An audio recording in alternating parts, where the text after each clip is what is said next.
smashing him down. It's a double kill for Jim. Oh my God, Jim! Pretty good. It's gonna be a triple kill. Jim comes on fire.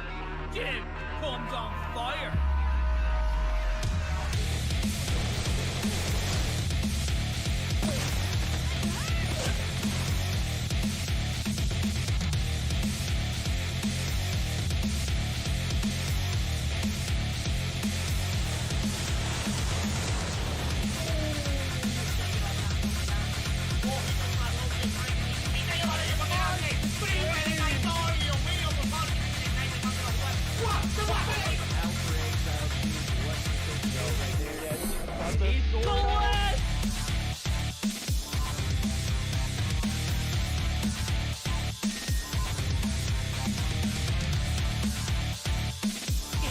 Angle, but couldn't land the shot. The dark scope, the 2-piece!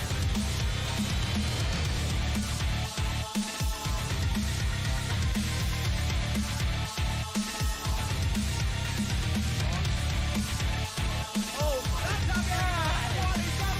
Cada equipo ahí contesta trató de darle ese respetazo ahí, consigue eliminar a Tunica y rápido se voltea y se está aqui na marotagem, belo ângulo dele.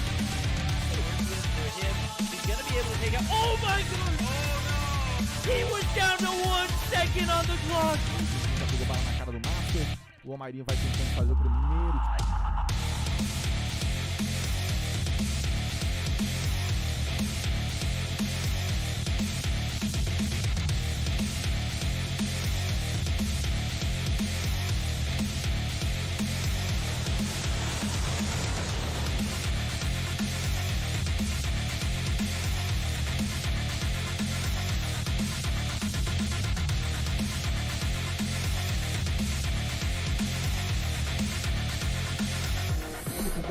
Vai tentar o tiro porrada e bomba! Vem! Clutch muito difícil de vencer, mas...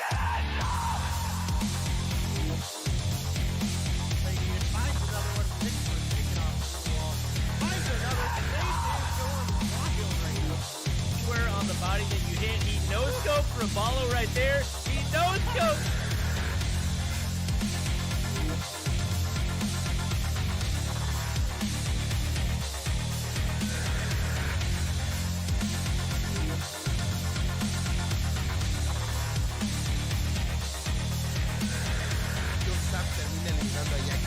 Queda solamente vivo por parte de repente, sigue la primera baja de se da cuenta que no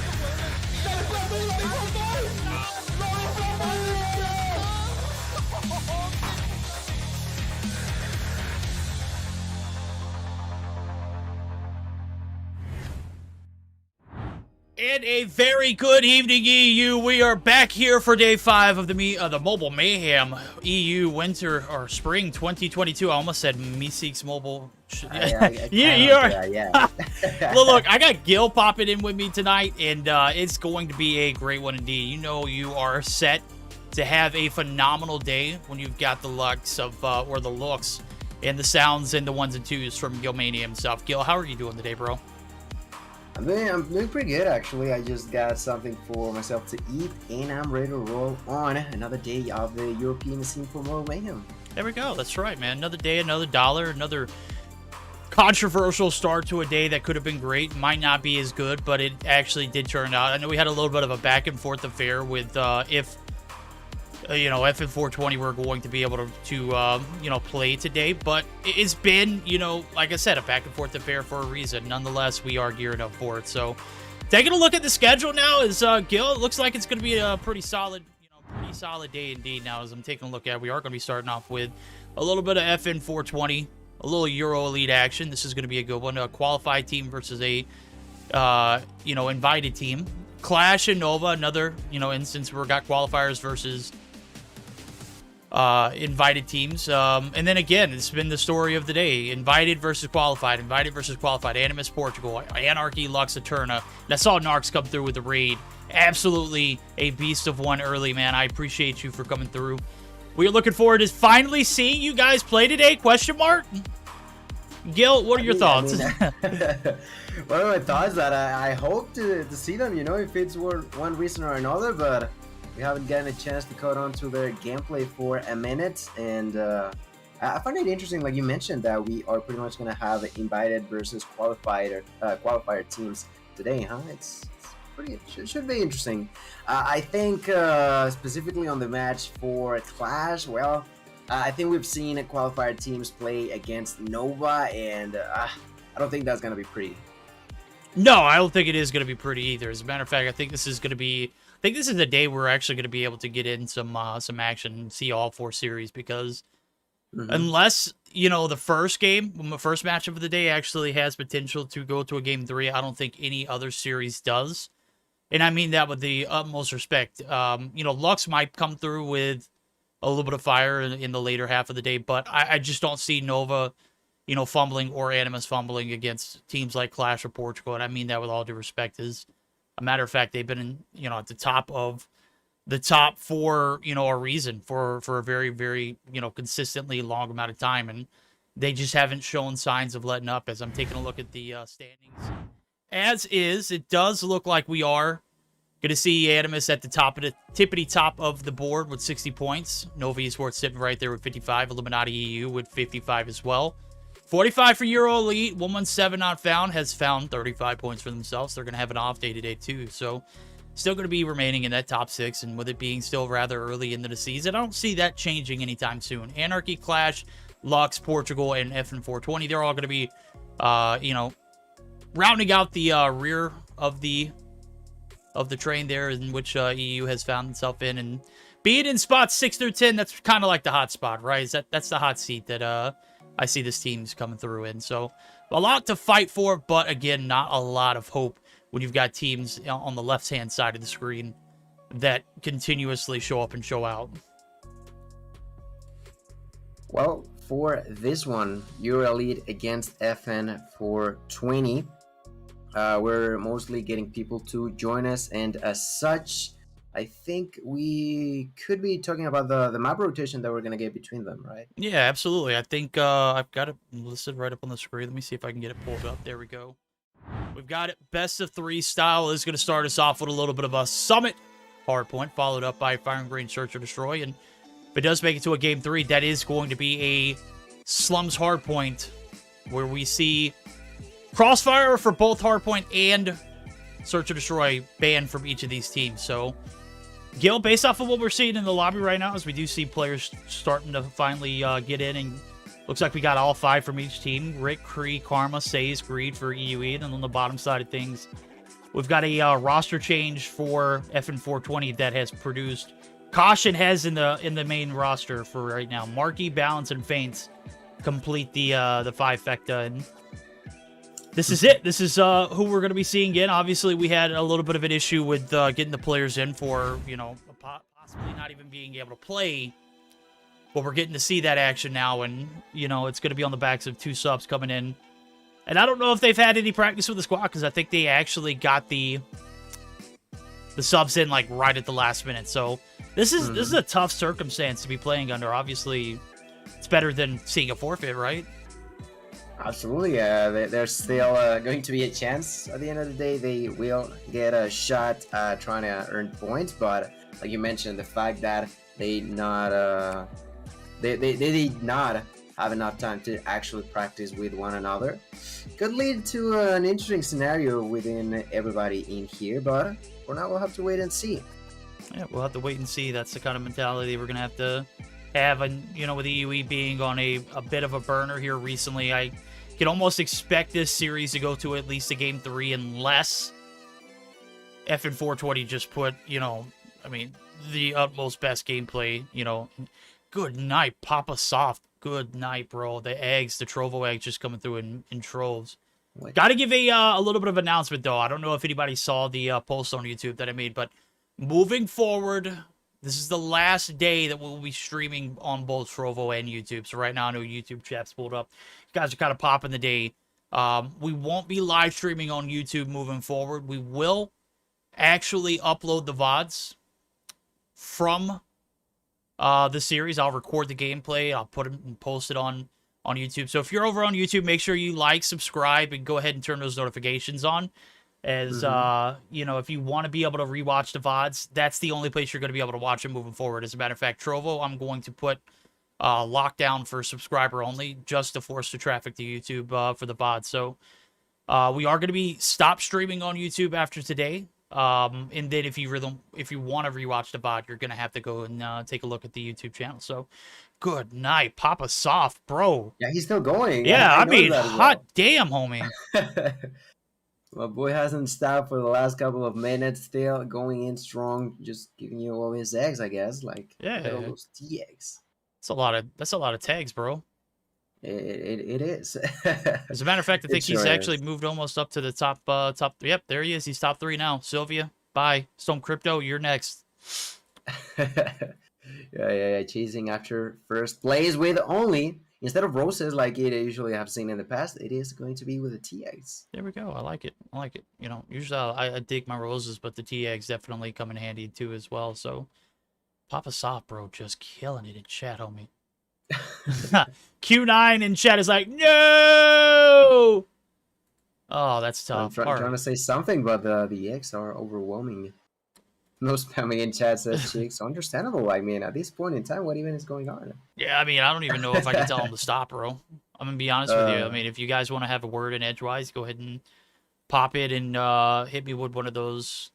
What are those super chats from YouTube? No, not super chats, but I'm not even monetized over there yet.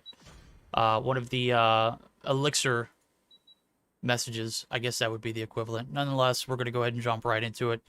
Game 1, as I mentioned just a moment ago, is going to be on Summit Hardpoint. EUE, they are looking the best that they have ever looked, and just progressively getting better on both the Hardpoints. And in the Search and Destroy now. I believe Search and Destroy has been a turnaround game mode for them, and now here we go. Game is starting up, and it does look like we are going to be rocketing right into this P1, where you can see his bottom control is automatically going to be held, and that is going to be in favor of the side of FN420.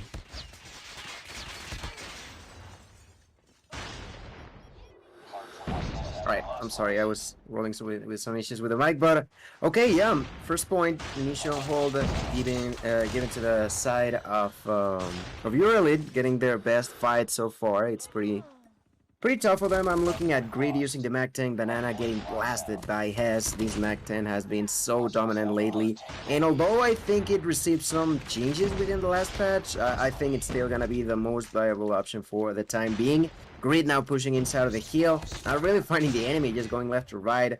It's like they are playing hide and seek, Mouse and the cat, but so it's not necessarily as strong as of a start, although it's only P1 that I would have expected from FN420, you know? Yeah, no, it's a back and forth affair, and the EUE are going to be able to get the most out of the hill there. I'm on board with Cree. And I think the Mouse and Cat games, the Tom and Jerry's, are done now, as we're going to see P2 open up. That's going to be out and about on the catwalk. Here comes the push out from 2 players for FN420, and it looks like they're going to be doubling back for a little bit of a spawn control situation. Cree is going to be able to get the drop there on 1. Hez going to be dropped by Says, and, you know, a little bit of a do-si-do, a little bit of a push towards the hill. Bound's going to roll right in front of 1, just get shuts down, and back and forth again. It's still P1 and P2, probably about as a toss-up as it gets in Hardpoint alone now, as we see about 28 seconds left. Everyone's mind should be focused on that P3 rotation. And I think EUE are actually going to be able to solidify the flip early right here. Getting the hold there. There is Cry, who, surprise, has all of the score streaks available now, finding another assistance and a kill. Good night, Verdict. The way that EUE are playing is outstanding, and although FN420 have been able to fight back throughout the majority of these points, we're gonna see it right again. The rotation's pretty smooth onto P3. Grid holding the spawns, while inside of the hill we got a death machine by Says. 9 kills for him, looking to get some more. The score tricks are not being used for the time being, which means that whenever they feel like it, they can get that extra boost of health and dominate even more so the side of 420. No, you're absolutely right. Marky trying to tiptoe through the front door is going to be shut down.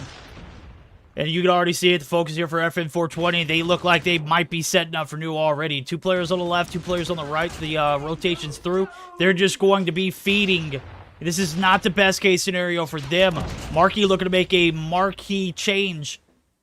Is going to be able to take down 1 on the outside, but is not going to get the contest not going to be able to get the break. 15 seconds left. This is scrap time. Certainly not worth scrapping for, but EUE, they have racked up a ton of points. And Says is going to be able to get those last few for free. The spawns now, look at Marky. He spawns right behind him. Says just continuing his combo. He's got streaks galore. He's going to go ahead and double back. Gets the 2 Predator missile kills. And that is just an absolute dominant performance so far from EUE.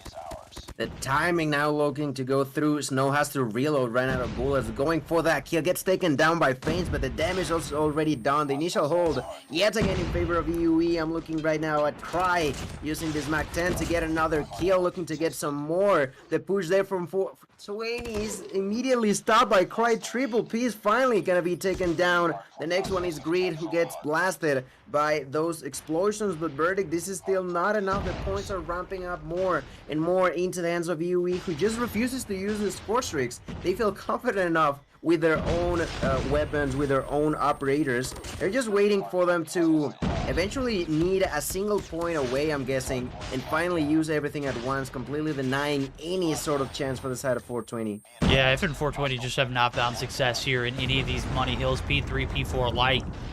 And it is all EUE. Regardless of them having streaks, they really haven't needed them up until this point. So, 90-point advantage rolling into a P1 reset. And I'm thinking, since we're going to go ahead and buckle up for a second time around on the points, we might as well go ahead and buckle up for a quick listening. So, we're going to go ahead and jump in while the comms are hot with EUE, see how they sound moving forward in this P1 to P2 transition. See if we can catch any golden moments of communication there. Bottom, 2 bottom side, 2 bottom side. Green, bottom stairs, green. No. See him. One shot in the point, He's cage side. One, only cause. Nice, good shot. Come dad. I watch One coming freedom, I think. One coming freedom. One bomb. Push green, keep push green. Good, I'm making you. One green. Dev tag. I have green. Nice. I push computers. One top. I have I'll see them. I have cluster for next. One bottom control. One bullet. He's going P2. Come back, guys. I have spawn. I have a cluster for the point. I have a cluster for next. Let's go. They all mid. They all mid map. Two con. One dead. Only one. I got the bomb, guys. I got bomb. Watch this. No, don't. One is dead. Okay, guys, go in the point. I'm clustering. Bomb low, pushing. Two bombs. Go in the point. One bottom. Nice. Get up. Spawn snow. He push green. Nice. Go in the point. Says go. Top. One is bomb, guys. I'm going bottom control. You're gonna push me? Okay, I push top. I'm top. One bottom control, says. One bottom control. Dead. One more. One is rotating. One is. Great coordination with the comms, great coordination with the pushes, the streaks being called out. Pretty much everything hit head on there. Says is going to get dropped by the Sparrow, but the damage is done, ladies and gentlemen. It's 184 to 60. And we need to do a live check for the side of FN 420 because they have not shown any form of a comeback as of yet now. As I'm taking a look at Gil, he might be still in the comms. Bro is just addicted and hooked, and I don't blame him. At this point now, as game's starting to ramp up, we're almost in game, and with no success in the Money Hill the first time around, the streaks are going to be a massive factor here for FN 420. Not only that, the operators are coming out to play, and that is going to be a fresh start here on this P3 rotation. Now, Rick going to pull out the Sparrow himself, is looking for the rotation through mid, but lo and behold, the spawns have been flipped. This might be an opportunity, perfect time for the side of FN 420. However, they are stacking up on the front side or the back side of this rotation and are going to be shut down. Kree finally down. Greed looking for the contest. He's going to be able to win one gunfight, and that's going to find EUE on the outskirts of the hill now. As you can see it, they are setting up for the rotations over to this P4 site now. Looking to close it out, and I'm thinking with FN 420 possibly on the verge of turning things around. They've got 38 seconds to do so and keep their opponents out of the objective. We're going to go ahead and double up for a quick listen in with them to see how those comms sound through all the chaos and frustration. Bruh. One snow. Hit him. Guys, help me in the fucking thing, man.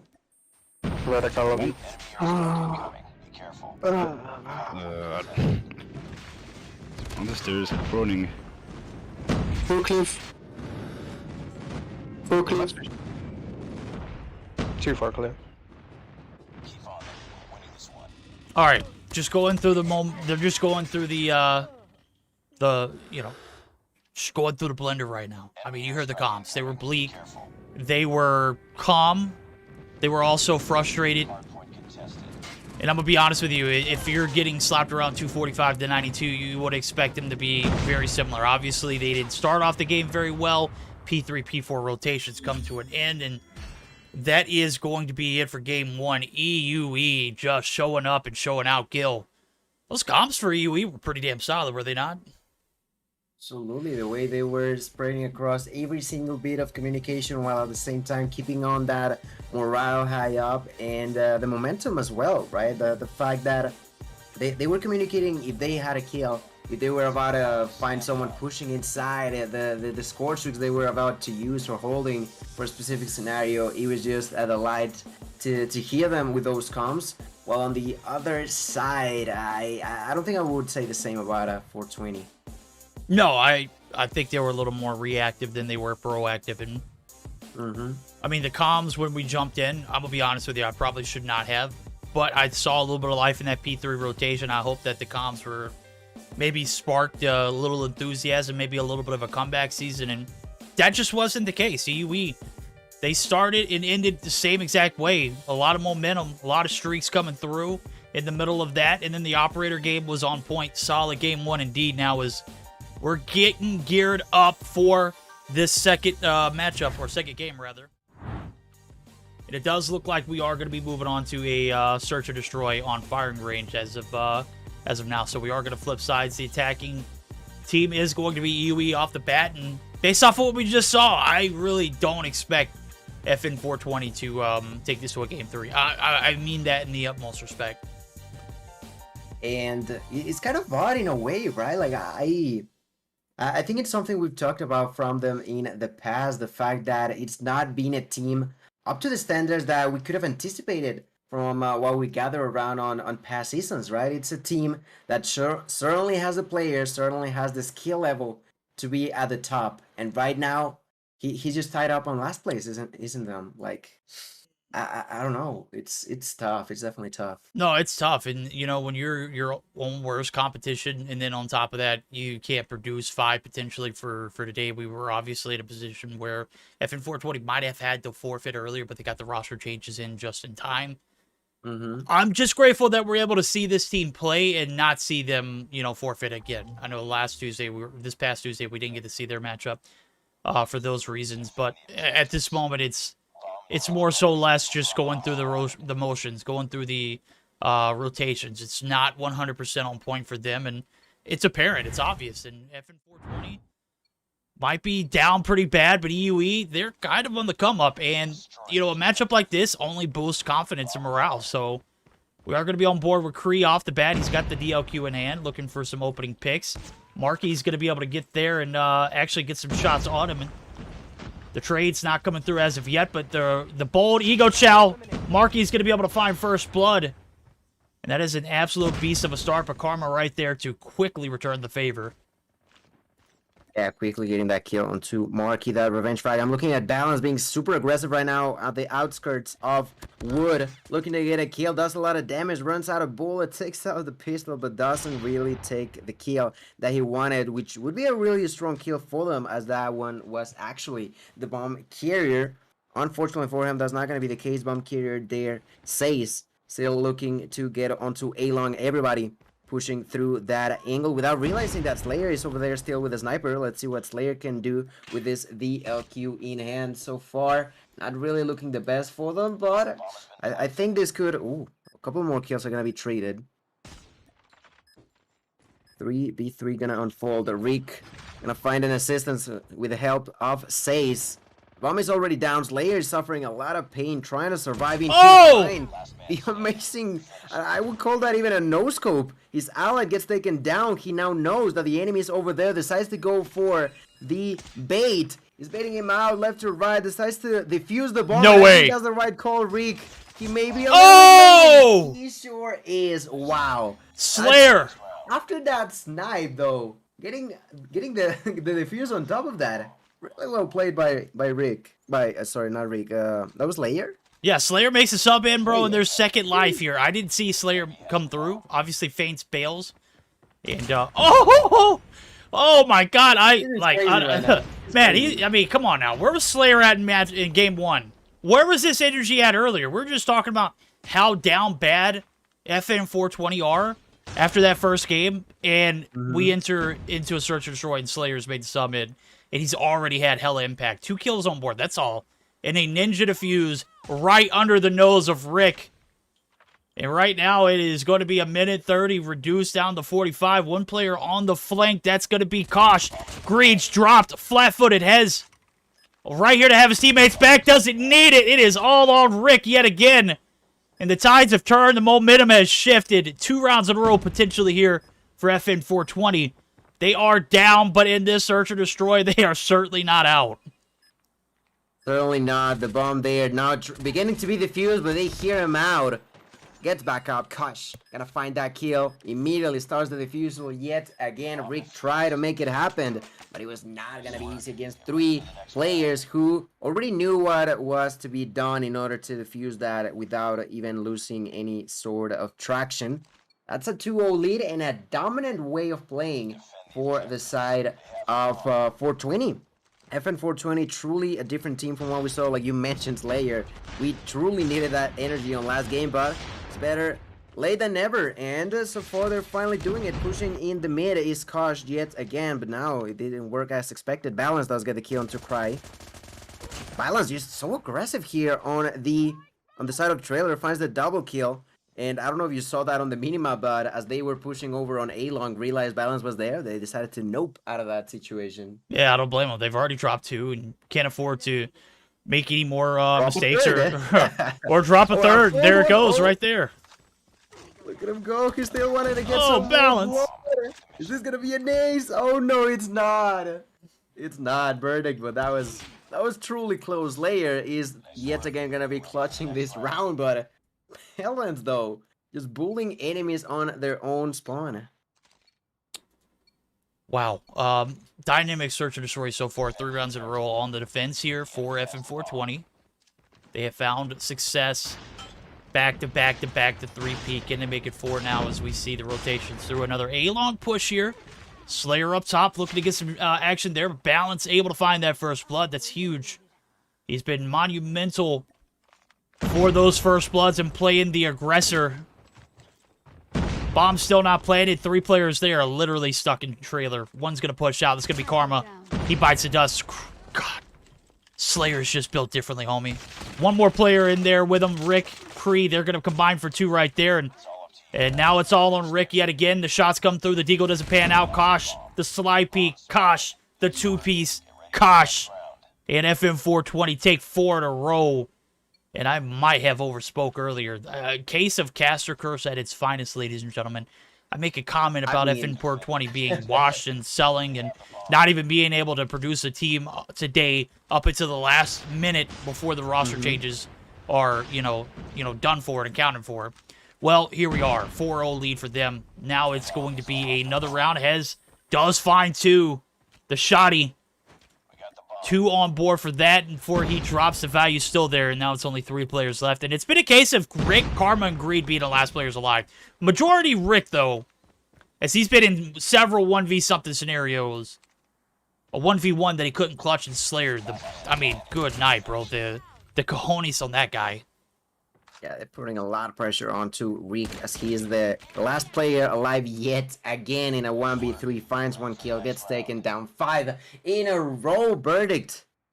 FN420 not messing around anymore. They may have played pretty questionably on Hardpoint, but now on S&D, they are the rulers of this map. They are the ones controlling the pace of how it's working. And now, as they flip spawns, let's see what their plan is going to be like. Last round, I was about to mention how Hess had struggled to even find a single kill, but now he's gonna be with 2. Got taken down by the sniper from Greed, I think that was. Now Balance, as per usual, gonna be playing aggressive, finds 1, goes for 2, runs out of bullets, gets taken down, and Slayer is the last player alive, leading to the first time we see EUE with the possibility of winning 1 round verdicts. Yep, possibilities high right here. 1v3 scenario. It's all on Slayer. 5 kills on board so far.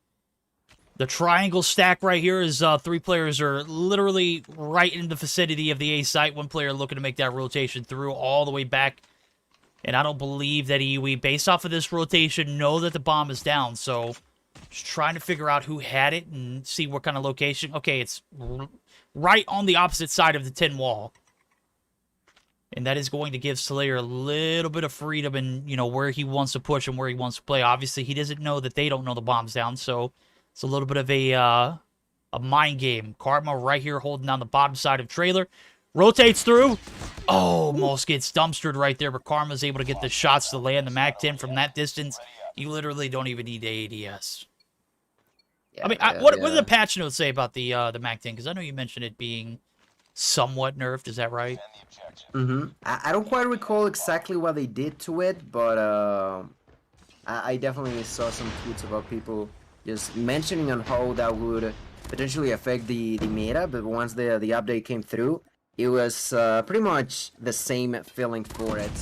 And yeah, I think that's the reason people are still rocking with it. Rick finding a double piece with it so far on the A-long side. He knows that he's going to be pushed at any second. There he is. Balance, not putting in the same impact as he did in the past. Now Rick with a 3-piece, looking to be that player that Balance was on the first 5 rounds. Rick with 9 kills right now, looking to get the next player, and he could find him right now without realizing that he was already above Slayer. Finds the kill. Hez gets another 1v2 going to unfold. Greed with every single piece of weight over his body. Oh my god, Slayer! That's just why. No, Slayer, no. No, the second floor of wood right there, that little hop up gets the shot to land. I was watching it from Greed's perspective, and I might have been in the wrong there, homie. I think I gotta go back and reclip that because my guy Slayer put on a clinic in the search and destroy, and that is going to take us to a game 3. Never mind when I made the comments earlier that this team had no chance of seeing a Hardpoint slums, and lo and behold, we're heading to Panama for game 3. Taking a look at the pulse action report, 10 kills on board for Balance. He was crucial and clutch when the team needed him the most to pick up those first few entry frags. Slayer, I mean, you got to go back and rewatch round 1, homie. That was just just such a disrespectful defuse right in front of Rick's face. Rick finally rounds the corner.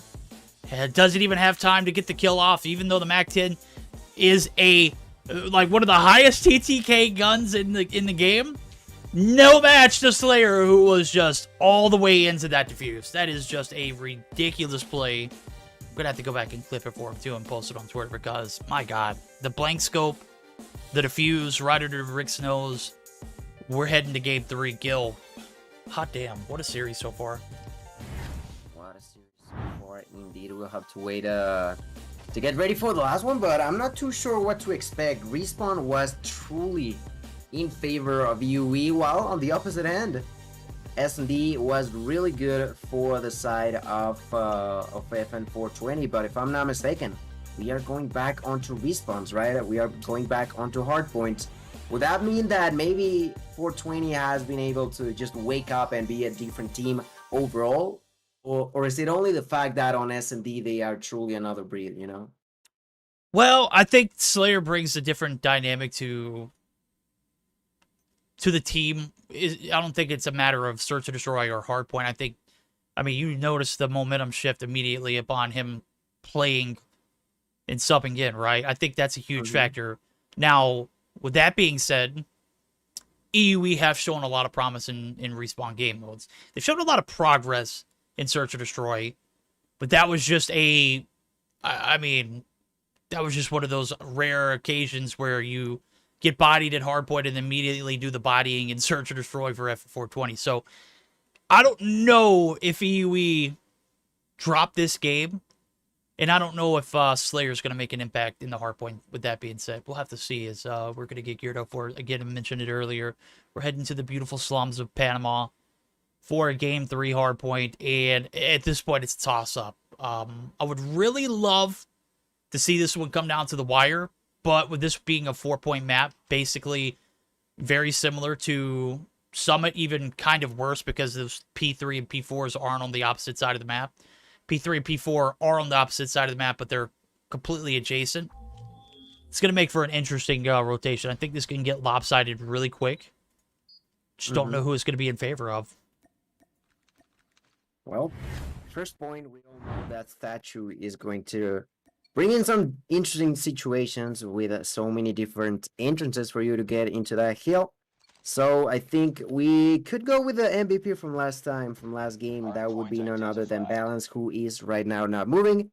Never mind, he's back. All right. Balance, as per usual, going to be playing with this MAC-10, dropping nades. The initial hold is going to be there for EUE as they get the spawn. Balance trying to push with the MAC-10, gets blasted. The feed is blue only, and that is going to clear the entirety of the side of 420 in just a couple of seconds. Verdict. I don't want to call it too early. I don't want to cast or curse this, but I think EUE got the response no matter what at this point. I think I have to agree with you. I think that right here, this is FN420 trying to, you know, pull something out from behind. And, you know, on a map like Panama where you haven't had very much practice, let alone any kind of practice with, you know, the two new players that are being thrown into the mix as well, it is certainly going to be an interesting one for them. Kree's going to find the refrag there on the bottom side. The rotation's over 13 seconds. 29-12. And the last little bit of trickle time is going to go in favor of EUE too, because look at FN420. They're doubling down for a P2 rotation where we're going to see a little bit of profit if they play their cards right now. They have got to make a comeback here because they're already down by 28. And that was just P1, which was a Fountainside affair. Rotations on point. They are going to have the advantage off the bat, but two-player spawn immediately on the backside of the point. And that could be an issue. Karma with the SKS in hand is going to find his second. Slayer going to be able to take down the threats, and now the point's evacuated. It is going to be a frontside push, and now Hez is the only one there to contest. Nope, scratch that Balance. 4 kills on board, is going to be able to get the retake. Yeah, the spawn somehow immediately bounced back into the hands of EUE, now trying to push inside. We're going to have Karma getting taken down. Marky doing a bit of a hold there, doing a great job so far, as they are playing with the Kilo, seems like. Kilo was the option for him, and the defense came through. Although the spawns may have told us that there could have been a different result, it seems like they are still going to be making a defense. Getting that quote-unquote scrap time is going to be good for the side of EUE, but rotations are trying to be done at this time around by 420 again. Is it going to be the same? It seems like not. The only one close is Kosh. Kosh gets taken down by Rick. EUE got the spawns. Now them with the spawns, do you think it's finally going to be in favor of them? So far, I think they got half the points they got on the first game on only the first 2 hills, which definitely means that there's something being done in the right way this time around. No, you're absolutely right. You can see it. It's already a little bit closer of a fight here. P3 rotations come through. Multiples making the breach here, but Karma able to sustain. Is going to be able to pick up some great time here for the side of EUE, and now Kosh looking to double up with Marky as Marky flanks the side. They get the break. The breach is in. Finally, the push comes to shove.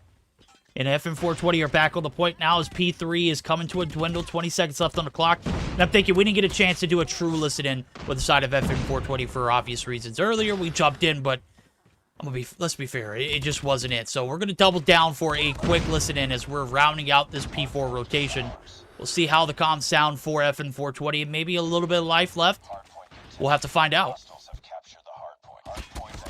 2 next, 2 next. 1 shot, both 1 shot. One more. Ah, okay, I got you now. Oh my god. What? I got why you said this now. So, they're coming mid. No one in the room. One more. Behind us, behind us. In the back. No one was in the back. 3 behind, yeah. What the... Any low. He's pushing in. Yeah, Annie in. Oh, fuck off, bro. After the Annie is GG. Shit's one. One blue van dead. Oh, red car. Red Dead. car dead. In the corner, nice. Yeah, dead. Oh, behind me, dead. Oh. One mid. Coming, balance. Yeah, I know. I'm not peeking. One more in front. Back in the back. Shit. He's dead. Two jumps in. Low, nice. Go, Next one, Go. right? Next, go blue, Yeah, go blue for next, beyond. go blue for next. Nice, Mark. Blue, blue. Good shit. No, he's one top. Two guys, one more Slayer, one more. They come from I'm all. with you. Dead. One dead. One ult. We'll get P2. They're blue, guys. Going blue. Two going blue. One old. Oh, one blue and balance. Nice. Dead. Two blue. One's One here P1. next, dead. Nice. Blue. Go. He's pushing the back. Push him out. Pushing with you, Marky. One guy. What? What the fuck? Two, there's two. Yeah, there are two. Oh, one mid. Peon, guys. One more P1, guys, help me, man. I'm holding my angle, hold my other angle then. I'm getting blue. I got blue, yeah. Got him. They're still spawning there.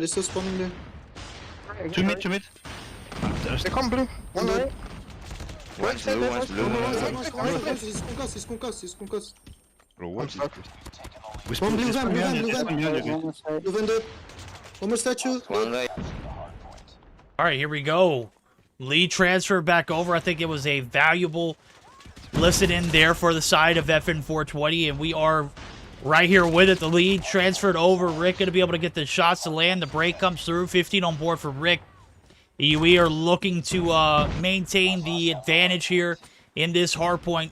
Going to have to find it here on this P2 rotation now. As you can see, last bit of trickle time is going to be given away for free. P2 looking to open up any moment now. And Gil, I got to say, like night and day comms there for FN420. Obviously, we didn't get a chance to really do a listen-in with him in Game 1. And what we did, it was kind of pitiful. I'm not even going to lie. No disrespect if FN420. I mean, if you're getting barreled 240 to 30 or just 50, whatever points they had, it's kind of demoralizing, right? Muted. Whatever. Muted. Oh, yeah, hi. Are you muted? Okay, I'm sorry. I've been having issues recently with my forgetfulness getting higher somehow, but, you know, we're still rolling around with it as these points. Defense seems to be going quite alright into the side of FN420. This was actually the key point for them to be turning the game around last time. And I think that's the perfect opportunity for them to try to do it again. They are going to be slightly in the lead. But UE already setting up for defense on P4. On P3, sorry. Yeah, it's P3. Yeah, setting up for a defense and maybe a little bit of a comeback now. The streak's going to come through. Trophy systems on point. No value there other than the info you get from the actual animation. And point opening up for taking. Kosh going to be able to get the flank. One on his belt is going to be able to get an assist on the other two players on the outskirts. Balance with the break. And now we're looking at the lead transferring over. It might not go back in the hands of EUE. The mighty have fallen. FN420 have gathered up enough strength to take this to a Game 3, and very convincingly in the Search and Destroy. And with EUE playing the way they have been playing, it's kind of an upset at this point. We'll see how the comms sound, see how the vocals are, maybe a little bit of positive energy from the EUE squad, see if they can buckle up for the comeback here on this P3 to P4 rotation, as we will be doing our second listen-ins with the side of EUE. I'm going from right side. Stop. There's two of you at 5 seconds. Blue van. One is camping. Nice. No, one in the point. One in the point. Blue van, cry in this lunge. Walk close left. Are you stuck? Push now, we have attack, push now. That secret, I need help, secret, come. Push, keep pushing. One in the point, nice. One outside near P1. One fountain. Annie low. One. Keep pushing, guys, keep pushing. No, one's fountain. No, one in the point, red car. One. Two fountain. Spawn graveyard and me. One on newcomer. Window. Nice. Yeah. Mid. One bit. No. Ah, she's left side. One window, cry. Yeah, I can't peek. They're wall banging me. There's one in the point, clear. I go next. I'm gonna push blue. Plan you. Let me hit. Pushing blue. Yeah. One next. I'm low. Right side, one shot. Blue dead. One next. No, has in P1, he's in front of broken. He's in front of broken. One blue. Guys, smoke before push. Smoke before. I don't have a smoke. Behind the van, Karma, behind the van. We need to smoke you. Right side. He's half, he's concussed. No, wait, okay, wait for my smoke. I need to switch to No smoke. way, man. Wait, don't push. Okay, smoke, go. I gotta say, I appreciate the patience, the calls, the direction. Pretty much every bit of the comms being hit there. The IGL, wait, don't push. Wait, let me get my smoke down. That timing is so... I mean, there's little to no effort required to do a call out like that. But the fact that they were able to do it, it just be so smooth. The break just seems so convincing. And EUE, they have taken the majority of the points on that P4. They've opened up with a nice P1. And now we're looking at a different ball game, 204 to 178. And EUE are just shutting it down on this P1 reset for a third time around, Gil.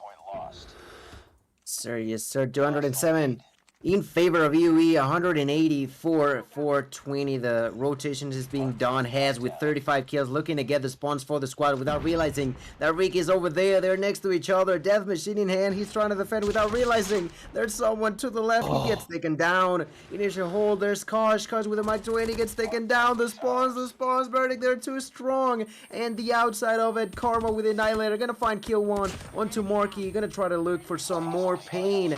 He knows that the spawns are now favoring the enemies. Turns around but gets taken down. The enemies were not there to play around, but 420 gotta do something. They gotta do it right now. Their hold is not going to be enough, and there's only 20 more seconds needed in the side of EUE. This one's coming down to the wire. I begged for this one to be a close one, and FN 420, very convincing, almost able to take the advantage and run away with it, but it is EUE all in the latter half of this game. The break comes through, but the damage is done. Only 8 seconds needed. Rick looking to make the contest happen. They're going to get shut down. They're buckled up for a P3 rotation where the opponents are already at. FN 420. They get the godsend there. 7 seconds now as it is just that much closer. Have to be flawless on this one for FN 420. 31 on board. Marky is going to be able to pull out the Annihilator right here. Gets one. The Predator missile comes through for Cry. Is going to be able to find some info, but that's about it. Says the second doesn't miss. The break from the front is going to be Green leading the pack, but they're all shut down. Rick, the last hope, is going to be able to get there. 5 seconds remaining. The contest is just not going to happen. Nobody there from the side of FN 420. And ladies and gentlemen, we've got a 250 to 202 win for the side of EUE. And if you ever thought they were not going to win that one, you can exit stage left because my guys came through with the biggest P4, P1, P2 combo that I have ever seen in this map in particular. And they do a great job of nerfing that FN 420 squad that was filling the highs and filling just a beast of the search and destroy game at first. Everything stabilizes in the end. Says drops 45. Good night. A monster of a game for him as I'm taking a look at the post-action report. A lot of mayhem coming through here. A minute 19 on the hill for them. Rick picks up a minute 33 with 35 and 30. And EUE, they pick up 15 of the available 20 on the backs of losing that search or destroy. But a solid series for him indeed, Gil. Absolutely. I think the way that the side of 420 was able to just redeem themselves across the side of S&D and the second Hardpoint was truly good. They at some points showed that they had a chance over on it, but I'm not too sure. I don't know if I'm the only one who got that vibe out of the voice comms, but it almost felt like they just may not be at the best state of mind to be playing to their best capabilities, you know? I feel like that's something that could have taken an impact on the overall results for them tonight. But on the other hand, the UE just absolutely amazing. They were the top contenders on the qualifiers, and today are showing to us why that is, as they get, like you mentioned, 15 points and will be in a really good chunk of points on the overall standings for the leaderboards, right? No, you're absolutely right. Speaking of the standings, I've got it pulled up and I was looking at it, but I'll let everyone else get a little bit of a quick view. As we do see it right here, Animus still sitting in that #1 spot. They have yet to be played on stream, except for one time this season. And Portugal's going to get their luck, or hand of luck, at taking them down here in our 3rd series of the night. But we've got a pretty much a 2-way tie for first. Animus obviously still hasn't played tonight, so this could change. And, you know, could be an 80 to 60 or 60 or 75 to 60 scenario. Hell, it could be a... Nah, I can't even say that. Nova Esports still going to be playing 2 as well now as we're taking a look at it. 55 on board for them. So it's a battle for 1st, 2nd, and 3rd place. Illuminati obviously gets the bye as well tonight, as well as Woman 7 Not Found. As we're taking a look at the results, if you're just now joining in, you missed it was a dud of a first game, but the next 2 were absolutely fire. 2-1 win for EUE. They get the luck of the draw on the Hardpoint. Slums has never looked better for them. Panama, born and raised, right? No, I'm just kidding. That's my wife. That's not anybody in this lobby. Obviously, we're in EU, not in South America. And nonetheless, a turnaround performance from FN420. Nothing to be, ashamed of. EUE is on the come up. And I think this team deserves a lot more credit than they receive on a regular basis. I think today was a great point for them. Obviously, the search still needs a little bit of work. But overall, a solid performance now as we're going to get geared up for our 2nd series of the night. That's going to take us to our first break of the night as well, too. So don't go anywhere now as we are going to get geared up for the action and more. As we're going to have Qlash and Nova starting off this next series, 2nd one of the night. But first, we're going to hear a word from COD Mobile.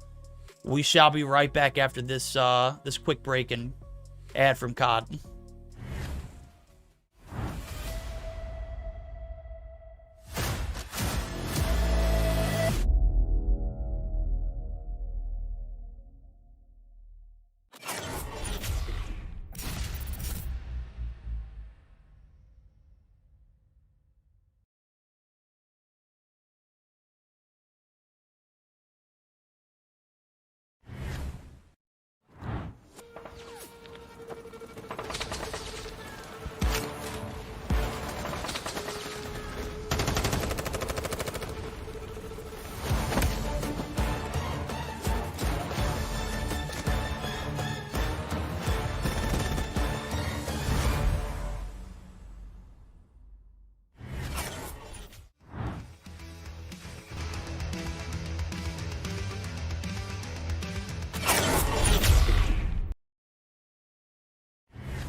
Alrighty, ladies and gentlemen, we are here for it. It is going to be Qlash and Nova stepping into the ring, fight it out in a best-of-3 format.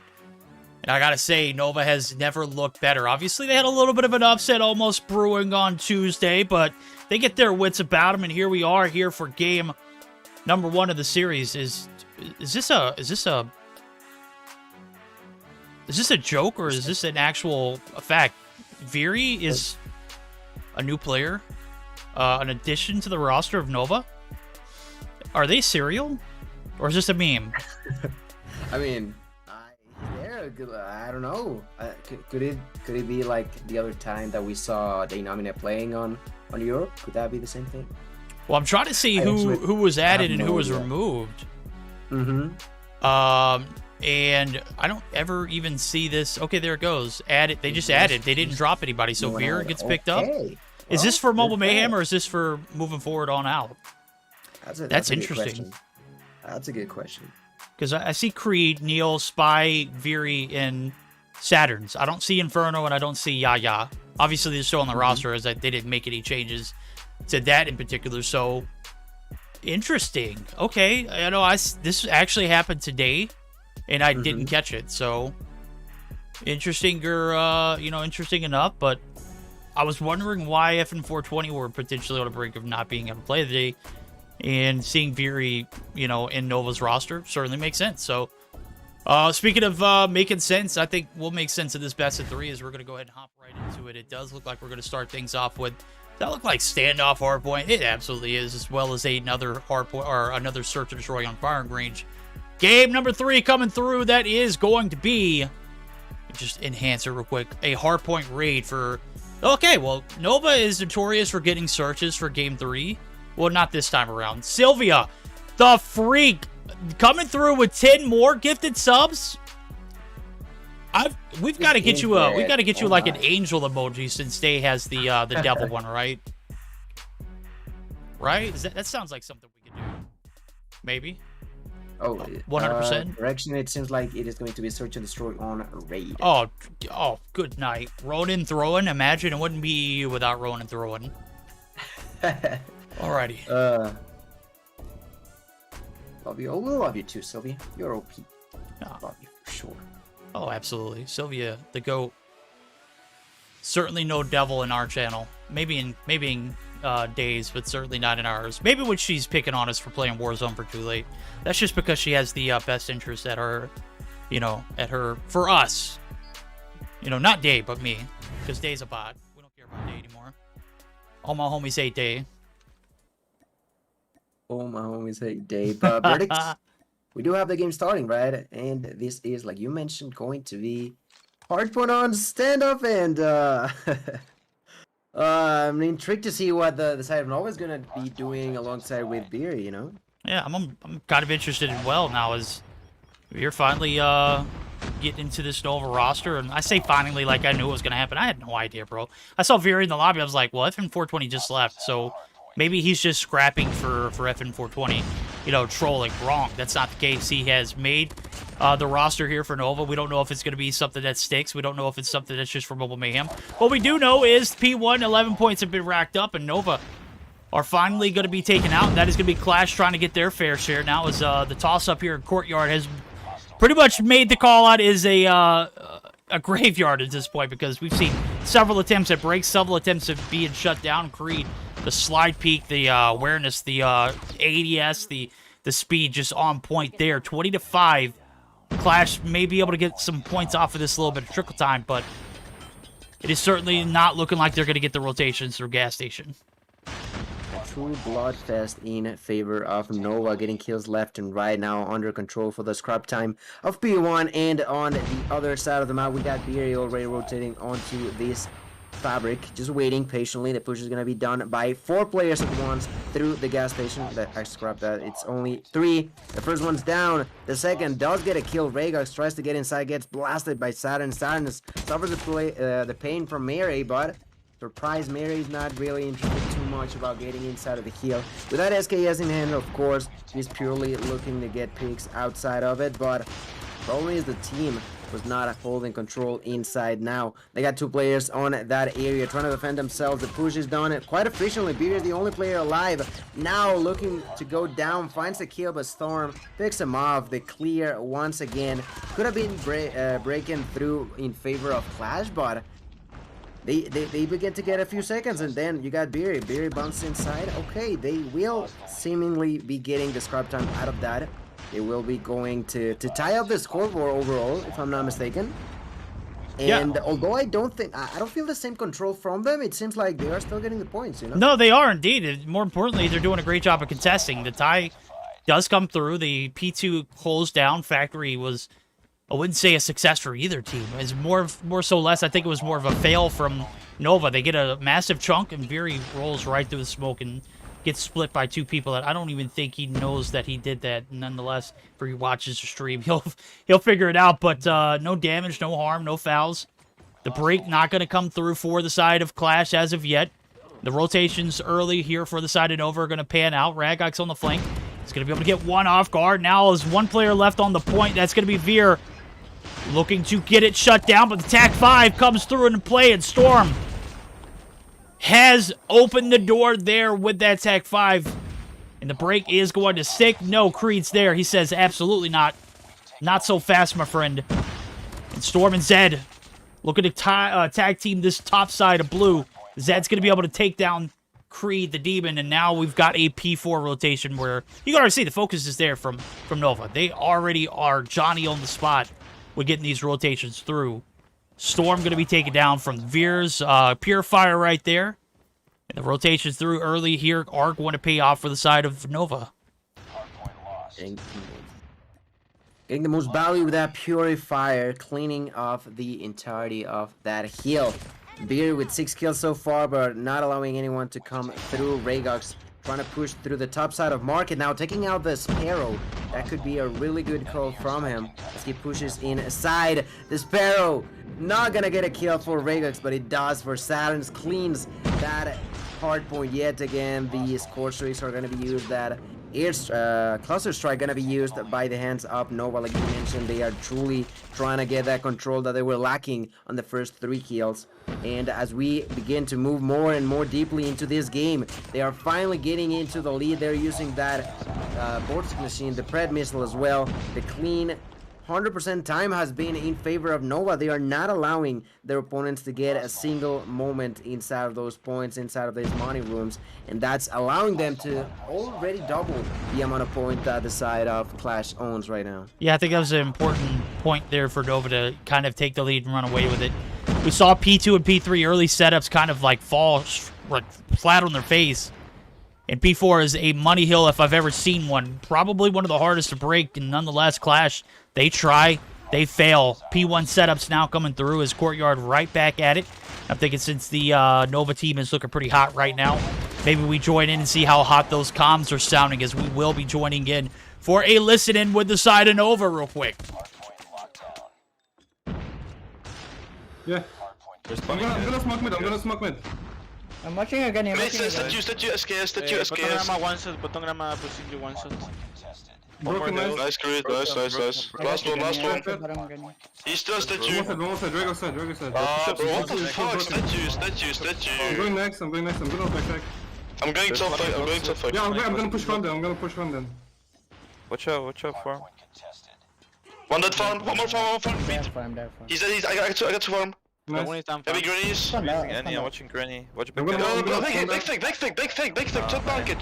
Top factory now, top factory. Top fact, yeah. Granny dead.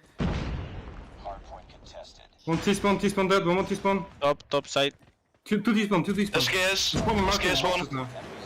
Oh, they used I'm lightning. watching farm. One is big thing. Big heavy. Spawns are so shit. I got you. Jump up now. Low. Yeah, 2 sides. I'm gonna hop up. I'm in grace. T-spawn, market. It is nice. They have take 5. Top side. 3 side, 1 dead. Back is dead. On top. Nice. SKS dead. I'm watching back heavy. Spawning box. Watch farm. Nice. I can cross Deli wall, he's holding it. Really well dead. Nice, good job. Fuck. Farm. I'm gonna net Jump city. up. Jump up. All right, I got to say, Not a lot of success on P2s so far here for Nova, or either team, as a matter of fact. A lot of contesting coming through. It does look like the Elite is going to be extended slightly there for the side of Nova. The rotations here for Qlash, as Storm is going to be able to win a big one up top blue, but I don't know if he's going to be able to hold off the push from 2 that are making the rotation through. That's going to be Creed coming through. Saturns as well. The score streak starting to pan out. Oh my, a big feed there for Saturns.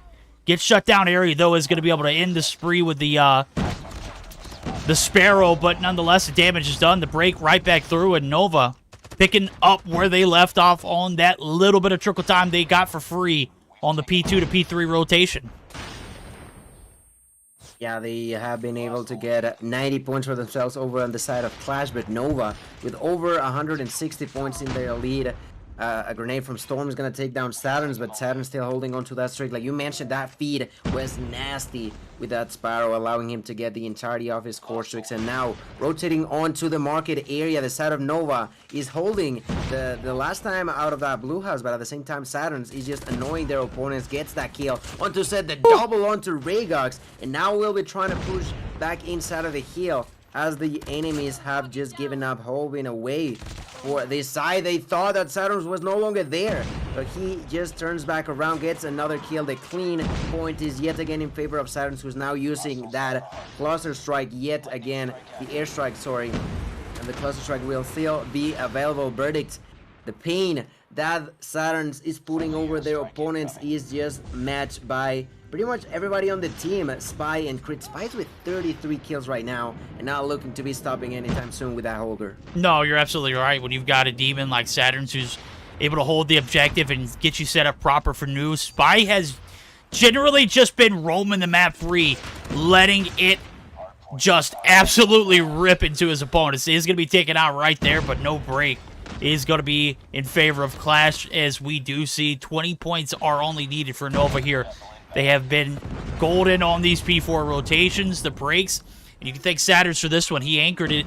He takes down multiples on the rotation, and only a few points needed here as a P1 reset a third time around. Veery's going to be able to get some shots through. The MAC-10 is going to prevail right there. Storm, flip side, is going to be able to take him down. Now the P1 site is compromised. Here comes the lightning strikes. I don't know how Storm is able to stay alive there, but it is going to have to go into the bottom of Granny's now as rotations through. The cluster strikes are in. The streaks reign superior, and Nova are going to come through in a big game one, 250-91. Gil, it was a close one at first, but bro, it was anything but close after that first P4 rotation. It's pretty evident to me the fact that Qlash didn't do bad necessarily. They were getting kills. There were some moments where they actually had some sort of control, like you mentioned. At first, it was more evident. But if you are only winning less than half of your gunfights, I would say that in multiple situations we saw a 3v3 unfold. Nova would get 3 kills while Qlash only got 1 or 2. Yes, you're getting close to actually cleaning that point for yourself, get inside and get some points. The problem is that it was constantly that although Qlash getting a few kills, Nova always had the one-up as player-wise, and that truly helped them a lot. Now, taking a look at the overall standings, the kill board, Saturns, you said it yourself, 35 kills. You got Spy with 36, Creed with 32, and although Neil and Veery may not have as big of a number, the impact they had inside was pretty good. For example, Creed with 1.5 minutes there. Yeah, you're absolutely right. And when you've got players playing a huge support role, also doing a little bit of slaying out, and Saturn's picking up 2 minutes and 3 seconds on the hill. You know, if you're Spy, you're just ever so grateful because he gets to do what he does best. That's slay out. 36 and 16. When he started the game, bro was on a burner. Like, literally sitting on 10 kills combo. Earned all his streaks within the first point. Finally gets taken down over the transition to the P3 side. I saw that, Saturns. I didn't call it out because I didn't want to be that guy and then you die and then it'd be my fault that you didn't nuke. Obviously, 10 kills is still a long way away from 20, but nonetheless, definitely didn't go unnoticed. So I checked it out, I monitored it, and surely you didn't get it, but a beast of a start and a beast of a finish there, Nova covering all ends, and that is going to be a big game one for them now as they're looking for the speedy 2-0. Very well do it here in Search and Destroy firing range. We're getting geared up for it. Gil, based off what we saw from the Hardpoint, it was a strong start for The side of Qlash going back and forth. I think they did a damn good job on contesting in P2 and P3, but P4 is one of those cells, if you can't get a break, you can't feed. And I think that's where they went wrong. Yeah, it was complicated for them to actually get a good defense in there, but it is going to be search and destroy twice. Potentially we go through a third map. First things first, search and destroy on firing range. It is going to be super important for the side of Qlash to actually get a good defense in, as they will be defending first for that round. I think we saw it already. When you're in a defensive spot, you can also work your way around in this game particularly. We saw that pretty evident, pretty clear by the side of from last game 420. And now, well, it is going to be Qlash's job to attempt to play their best capabilities against Nova. No, By the way, I'm gonna have to leave for a quick second, but I'll be back in a couple of minutes. Go okay? ahead. Do your thing, bro. Do your thing. We'll do our thing here. We'll let Nova and Qlash do their thing as well, as we are here for it. It is going to be game number 2. The Search and Destroy is starting. Mari is who we spawned in with, so we're going to go ahead and get the spectating from him off the bat. Is going to be able to get pushed right here. One player in trailer already. Oh, that's top wood. Veery. Oh, my. He's got plenty. Oh, my God. The push. Zed. Going to be able to find one, but the damage is done. 2 for 1's coming through. Veery's the only casualty. And the bomb's already planted. Neil looking to close it off on the flank. Is going to be taken down. Zed is going to find his second now. It is all on Zed and Airy in the 2v3 scenario. Bombs planted again. Only 30 seconds left on the clock. Creed hold the backside of the push. Jerry is going to be taken down, and it is all on Zed. He's going to need the ace here. He's not even going to be able to get the third. Creed's going to end the round with a 2-piece. And a solid start here for the attacking side of Nova as they take a little bit of a lead. We'll see if Qlash can adapt now, as we've got to play that search for the long game. Can't find any success on defense where you get the flip on round 5, but I think they have to find at least 1 or 2 here on the initial first few rounds. Airy almost gets dumpstered right there. Neil finds first blood. Saturn's finishes him off there, and the 1-2 punches are coming through. Storm finds one in Creed. Neil looking to get some shots through. Saturn's continuing to be a demon, and it is all on Zed yet again. His location is compromised. In 2 rounds in a row, it looks like Qlash are just going to be biting the dust. Woo! Veery. Good shots. If it wasn't him getting that kill, I think the nade might have done the deal too there. Bomb spotted. Enemy has dropped the bomb. All right. We're going to see 3 rounds in a row go in favor of Nova. Qlash. Got to find a way to adapt. I know this is an OPT, and I know that your search has improved drastically since the last time we've, spectated and made claims that your search wasn't there. Not showing any signs of life here so far. 3 in a row potentially here. The 1 for 2 trades come through, though. And that is going to be Veery picking up the slack there. 2 on board for him. He's got 5 in the search. And here comes the push there from Zed. He has been a demon. 3 on board there, is able to take down Veery. And I think he's going to be able to do it for free because Creed is not in a position to get the refrag. As a matter of fact, the bomb goes down. Storm does clear off Spy. A 1v3 trailer site is going to be where you can find Creed. Catches Ragox on the transition, but gets absolutely laced on the transition. The bomb head glitch, absolutely a beast. And there it goes. Not 3 rounds in a row. They find their footing in the 3rd. That is where Qlash start their comeback.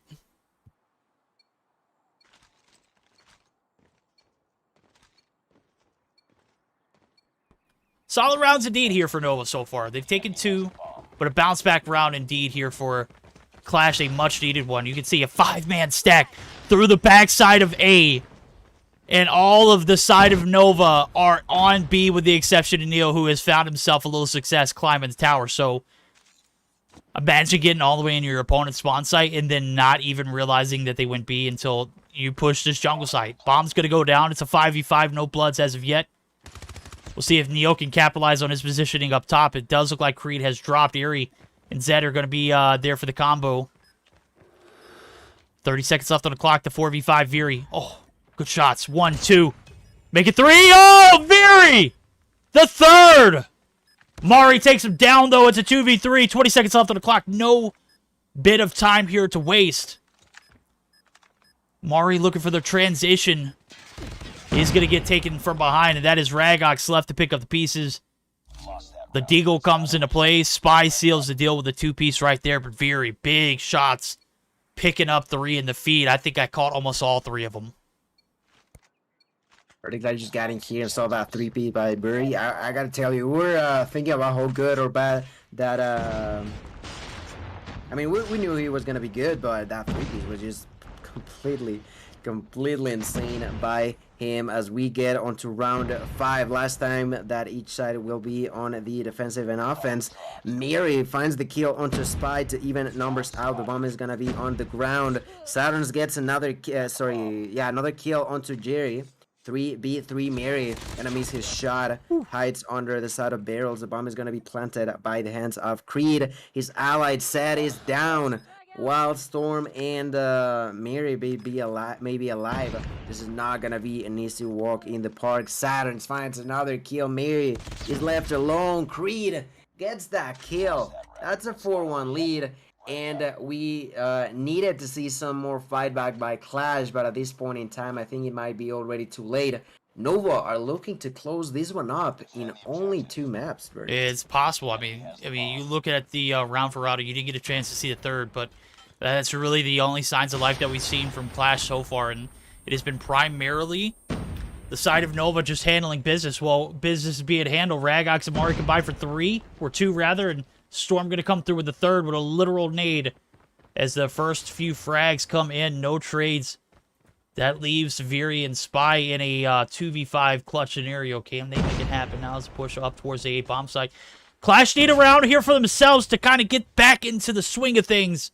But Viri, 9 kills on board, looking to be a tormentor. Zed rotates through. Spy dumpsters him right there. We've got the 2v3. It's doable. 35 seconds left on the clock now. It is certainly a possibility. Viri with the slide peek, not going to be able to get any information, but does know that there's trailer control as well for them. Spy clears it out. Now Mari. The backsides, the shots. Veer, gets taken down. Mari's dropped his 1v1. Spy. 15 seconds left. The push comes through. Anticipated. Storm, you got to hit those, homie. The body shots. There we go. That's what I love to see. Go ahead and clip it, chat. That is a clip-worthy moment. We caught it first-hand experience from Storm, who might have had a little bit of the jitters coming through, but ain't no way you miss that fight, right? Ain't no way you lose that one. Should have gotten that kill, definitely. Unfortunately for him, that will not be the case. Another kill, another round. The defusal comes through. 5-1 lead. 1 round away. This is going to be match round in favor of Nova as Qlash just crumbles to pieces. They were so close to clutching that round, but ended up losing. Ragox finds the first blood yet again as they pretty aggressively will be pushing towards A-long. Ragox gets another kill. The other one aggressive on Nova is Creed. Creed gets the kill to Zed. Still being over, looking at Badrooms, looking to get that kill. Does a lot of damage, but misses the last bullet needed. Now pushes inside of trailer, gets 1, goes for the second, but Juri not gonna allow that to happen. Saturn's in a 1v3, finds the first blood onto Ragox, but only had 25 seconds on the clock to work with. In there, yet again, Nova will be leaving a player 1 single bullet away from dying. Saturn's just running out of options, gets nervous in a way, just looking left to right, gets taken down. And you can only wonder, Burdick, they happened twice where they almost got that kill, but that last bullet didn't come through for them. Yeah, I mean, the one that got away obviously didn't make you pay too much, but it did allow for another kill to come through, and that is going to be a second round favor of Qlash. So damn near clutching it up for the boys, Creed and Saturn. Saturn's just a freak of nature, bro. I'd love to make a comparison to what I think he plays like, you know, in terms for the NA viewers who are watching. He is basically like the Tectonic of EU, and I say that in, you know, the most respectful way. Like, Tectonic is a GOAT in any regards. He can do it with everything. An AR, sniper, an SMG. My guy is just brilliant beyond means, and Saturn's showing those, you know, those abilities off. You see he picked up the sniper. He is probably one of the better snipers here in EU as well, and he doesn't even stick to it. He is a main. Anything he throws in his hands, he's just good with. It's ridiculous. Right now, we're going to be looking at Airy, Mari, and Storm looking to clutch up the 3v4. This is map point here for, match point actually here for the side of Nova 2 rounds in a row. But Saturn's Spy, they're dealt with. It's all O'Neal and Creed. Neil has been relatively quiet. Is going to peek through the front door of Wood. Bites off a little bit more than he can chew, and that's going to be Storm picking up the kill. The rotation's over. Creed, 6 kills on board. Can he clutch the 1v3? Does pick up the sniper. Storm looking to shut him. Oh. Okay. Creed. I guess, you know, anybody on this Nova roster can pick up a sniper. It is just damn good with it, right? It seems to be the case now. Creed with the Mac-10 combo alongside with that sniper will be trying to push from the outside of trailer onto the bomb. Finds Jiri, takes out the sniper, misses the first shot, goes forward, try to get a headshot outside of that head glitch. Unfortunately for him, he's gonna land the first 2. Misses the third one as well. Decides to change the plan up. Now with the Mac-10 in hand, but 20 seconds on the clock. The timer's too low, Creed. You gotta take a chance now. Decides to push onto Jerry, but Mary was there too. With the sniper, they get to answer back. That's twice in a row in favor of Qlash finally being capable of finding success in these rounds. But still, we are a single mistake away from them losing the map, and that's something that they gotta work around with. Nova have been making a couple of mistakes, like you mentioned, Neil not really having the best outcome so far in this game so far. DLQ in hand, waiting for those sneaky picks that you can get in the side of metal. Unfortunately for him, he's not gonna land any. Saturns does get a kill, but gets taken down by Jerry. The bomb is going to be planted right now. That's 45 seconds on the clock with a Qlash that's finally looking slightly better from what we've seen now. Yeah, they're a comeback season on board. I mean, all hands on deck. They have been pretty solid here on the attack so far. They've managed to pick up 3, and if they can find 3, I'm a huge believer they can find 3 more. Neil finally starting to turn it on. Mari is certainly turning it on too with the 2-piece right there. Neil, slow peek. Does pay off. Catches Miri off guard. Ragox is dumpstered. Storm's the last hope. The push comes through. Nova are left with 1 player as well as the side of Qlash. The pistol! The disrespect! The headshot! Does Spy have enough time? I think he does. With a perfect amount of time, that is going to be our in-series. Game number 2 coming through. 6-3. Qlash damn near make that comeback, but close is not enough. Especially when you're going up against a Nova roster who has been pretty flawless in Mobile Mayhem. I gotta say, it was a great effort, though, from Qlash. I think that was a solid one to bounce back on. Nova's no push-around team at all. And they showed a lot of life in the end game. Yeah, it was a tough battle for them to fight. They finally found their ground at the end, but it was somehow already too late. They tried their best to hold it together, but when you are 5-1, it's gonna be a tough situation for you to be constantly fighting against the fact that you could be taken down at any given second. And well, eventually it happened for Nova. We all seen a 2-0 victory for them yet again, acquiring 20 more points into the banks for them, with a really dominant way by the side of Saturns and Beery. Maybe Beery, sorry, not Beery, but Neil had some struggles on S&D, but when he came down to Hardpoint, he already had his job settled there too. No, you're absolutely right. Now taking a look at it, it was pretty even distribution for the side of Nova. On the flip side of things, you got 2 big carriers in Mari and Storm. Ragox started to heat up a little bit towards the end, but too little too late now, as that is going to be in for that series. 2-0 win, 20 points going to be awarded for Nova. As I'm taking a look at the standings as of right now, I believe everything is 100% up to date. Let's take a look.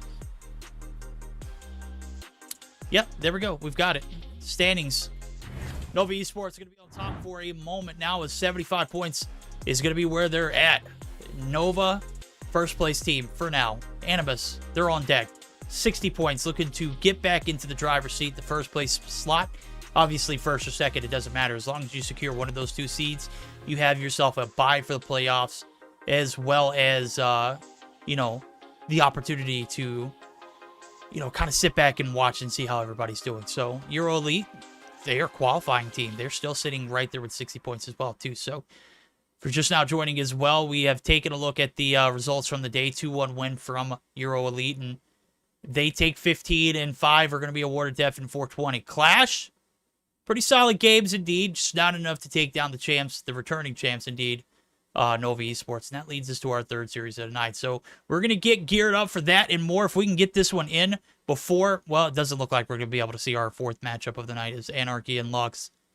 Probably not going to be able to get that start before midnight Central European time. I have to check with Rollbot on that, but it does not appear as though we are going to be able to see that one unless some godlike timing come through for the side of Animus and Portugal matchup. So don't go anywhere. We're going to get geared up for our third series and potentially our last one. Before we do, we're always going to hear a word from COD Mobile as, yeah, we'll be right back.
Alrighty, ladies and gentlemen, the moment we've been waiting for. Animus and Portugal finally going to be squaring off, but Gil, based off what we're seeing in the lobby right now, should be a very interesting first game. Second game should be, as we are going to be gearing up for 4v5. Portugal unable to produce a fifth in the allotted time necessary. You know, that's quite alright, though, as they will be able to do the deed here and search and destroy, produce that fifth, that is. And with that being stated, I think the best of three shows for pretty solid. I don't even know, man. I just, like, a 4v5 against Animus is tough, right? And obviously, I'm thinking that I'm trying to figure out what we got going on. It looks like Jory may have left the lobby. Maybe they want to make it, you know, even, make it interesting. I was thinking the same. Oh, that's a bold ego challenge. I don't know if that's. I don't know if that's necessarily what they're doing, but if it is, okay, I guess. I mean, Marvel is not ready, which could mean to lead us to believe that they're just waiting for him to come back. That's why he's not ready. So, not sure, but hopefully we can get started with this third match of the day quite soon. Oh, Drari in the chat saying I let them 4v4. There we go. I like it. Ego chow. Hey. Hey, well, we're going to get a taste of 4v4 COD Mobile here in Mobile Mayhem tonight. And I think this actually makes for a great entertainment now as we're going to get geared up for it. It does look like we are going to start this series off on a little bit of a Summit Hardpoint, followed by, yet again, another firing range search and destroy, which I can honestly say I'm okay with, because firing range on search and destroy is pretty elite. If it does make it a Game 3 distant, we are going to see a raid search and destroy. So, not a lot of proper practice, not a lot of proper, you know, matches here for the side of Animus. And wait a gosh darn moment. It does look like Pedro joined in the lobby. Maybe he didn't get the memo, but okay, we are going to see a 5v5. Wait a moment. I can't do this. The back and forth. Bruh. Nah, fam, they're trolling. I can tell what's going on. He's joining, leaving. Now Pedro's gone. Bruh. Bruce back. Bruh! I can't do this. Yeah. Ronin might be talking to them, trying to figure out what's going on, but yeah. Yeah. They are certainly trolling, homie. Yeah, we don't have any idea what's going on, so we can only wait and see. Well, I don't know. Well, it does look like we are getting geared up for it, as obviously we're trying to work around the back ends, maybe figure out what's going on. Obviously, we've had Pedro join in and Calabuso leave, and then Calabuso join, and then immediately leave, and we had Joy kind of just stagnant in the lobby ever since, so trying to figure out what we're going to do here, as we want to see a competitive matchup. Gerari said, hold my cup verdict. I will let these guys 4v5. I will take the bullet here for the team. But again, Pedro joined back in, and you know, an instant invite for Gerari is left him stuck in the lobby with us too. So, all right, well, a little bit of a back and forth, I guess. What the freak, bro? Come on. Ronin, what's up? Talk to us, buddy. Do I need to mute Ronin?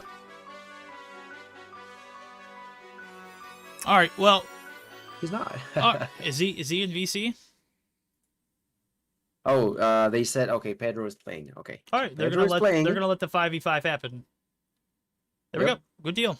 All right. Well, now that we've gotten everything, yeah, baiting everybody here. I gotta say, it does look like we are gonna get the 5v5 in you know, in the Summit Hardpoint, as well as the Search or Destroy. No 4v4 here. It's not happening in Mobile Mayhem, obviously. So it would have been nice though. Would have been nice. I think a 4v4 would have been a nice change of pace. I think I know when the Red Magic event was running and Bobby and Day were casting it afterwards, I talked to Day, and Day was like, bro, 4v4 casting is the way to go.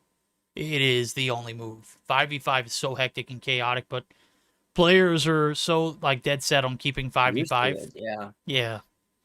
You know, obviously you got to make a few sacrifices. One player, you know, that's used to being a starting 5 player is not available.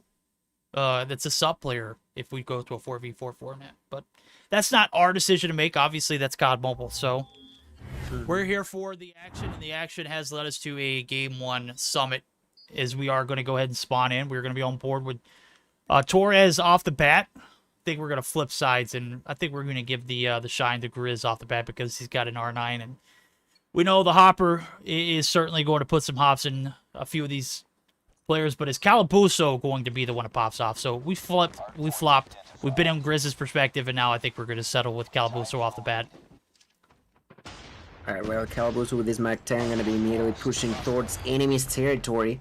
Not going to find anyone. There you go, there's one. Going for the second, getting it right away. Trying to get a third while the team struggles to get the control. He's going to turn it around, trying to get some more damage. Just looking everybody, every single angle he can. He gets spotted by Gathila, takes him down. The control still being in favor of the side of Animus. And although a few kills were there initially for the Portugal team, that was just not enough. There's 30 seconds on the clock. They get the few seconds inside of the hill. The defense there now from Greece without Hopper. Gonna get one, gonna get two with that shotgun. Still gonna be alive. The push is gonna continue. Gets a shot onto Pedro. Gets taken down at the end, but damage still starting to ramp up, favoring Animus. Yeah, and that's no you know, that's no surprise at expense of Calabuso frying Gun Tuesday. 61 kills he dropped on this map alone. It's not going to happen here against the side of Animus. This team is well vetted.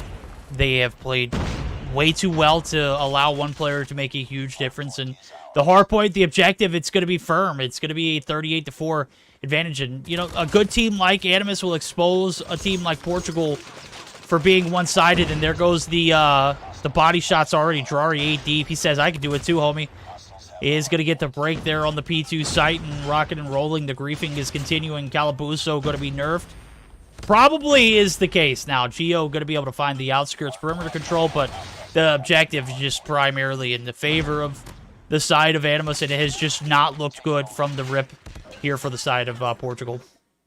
Yeah, Drari, like you mentioned, trying to show us that not only Calabuso can do it, but he can too. He's the one with the most kills so far. Going to be spotted by a nade, explodes, dead, drops to the ground, and Drari just has to turn it back around now, finding Pedro. Does a lot of damage, but doesn't find the kill. The spawns now trying to be flipped in favor of the side of Animus. They are already trying to get the control, but surprise, surprise, they already got Geo. Geo does manage to get a kill, but eventually gonna be taken down. Immediately spawns in the same place, gets spotted by the same player, but with a completely different result. He gets the dub on that fight, and that allows the spawns to be in favor of Portugal's side as they try to push inside. Calabuso with that Sparrow gonna find a double, gonna try to find a triple, not gonna get it at the end.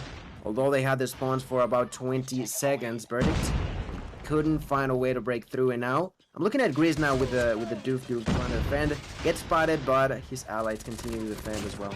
Yeah, free kills there for Narks as the hit marker from the concussion. Lead two players defenseless now. The connector side compromised. Calabuso going to be able to find one, but streaks are not going to happen here against this Animus team so far. Calabuso still 12 kills deep. Solid performance. 10 deaths as well to go along with it. Pedro does come through with a little bit of energy too, 11-9, so the only two players positive there. Drari 15-8. 10-12 for Grizz. Hasn't found a lot of success. Obviously, the Mac 10 is the counter for the R9. We're talking about, like, time to kill. That the Mac 10 is obviously just unmatched. But the struggles in the objective here for the side of Portugal, they have already found themselves in a bit of a 100-point deficit. The break here comes through early. Sparrow on point, and that is going to lead us to our first listen-in. Animus, they wanted the competitive matchup. They allowed the 5v5, and I don't think the results changed there as they are rocking and rolling now. As we're going to hear the comms now as they are gearing up for a P4 hold as the break comes through. We'll see if the comms are on point or if they're elite against a squad such as Portugal. Just side, just side. I'm on side. Just one. Snow, two snow. One more spawn. One mid, two mid. I'm gonna take fight. Mid. One red. Top. Red dead, I got him. Caucus side. One dead side. One more running and one Mid lane. I'm Go next. They have to spawn red, guys. Huh? Watch secret. One new, guys. One new snow. What the fuck is he doing? I'm dead. Hello, stream. How you doing today? Can I get a oh yeah? Hello. Yalla. One top. One dead. Oh my days, two top. No mames, jump tight. You copy to middle. Nice. Go. Dead. One green. One more can push like on the point, guys, on the point. One more green. One HP bottom. Dead on point, one top. Yeah, play side. On the top step. Dead. Point on point. On point, weak, dead. Last one green. One two top. They're pushing green, guys. Watch two steps. We need the control. Bottom, Dax behind you, bottom. He's coming. Two top. Two bottom là. One top. Catch. Top dead.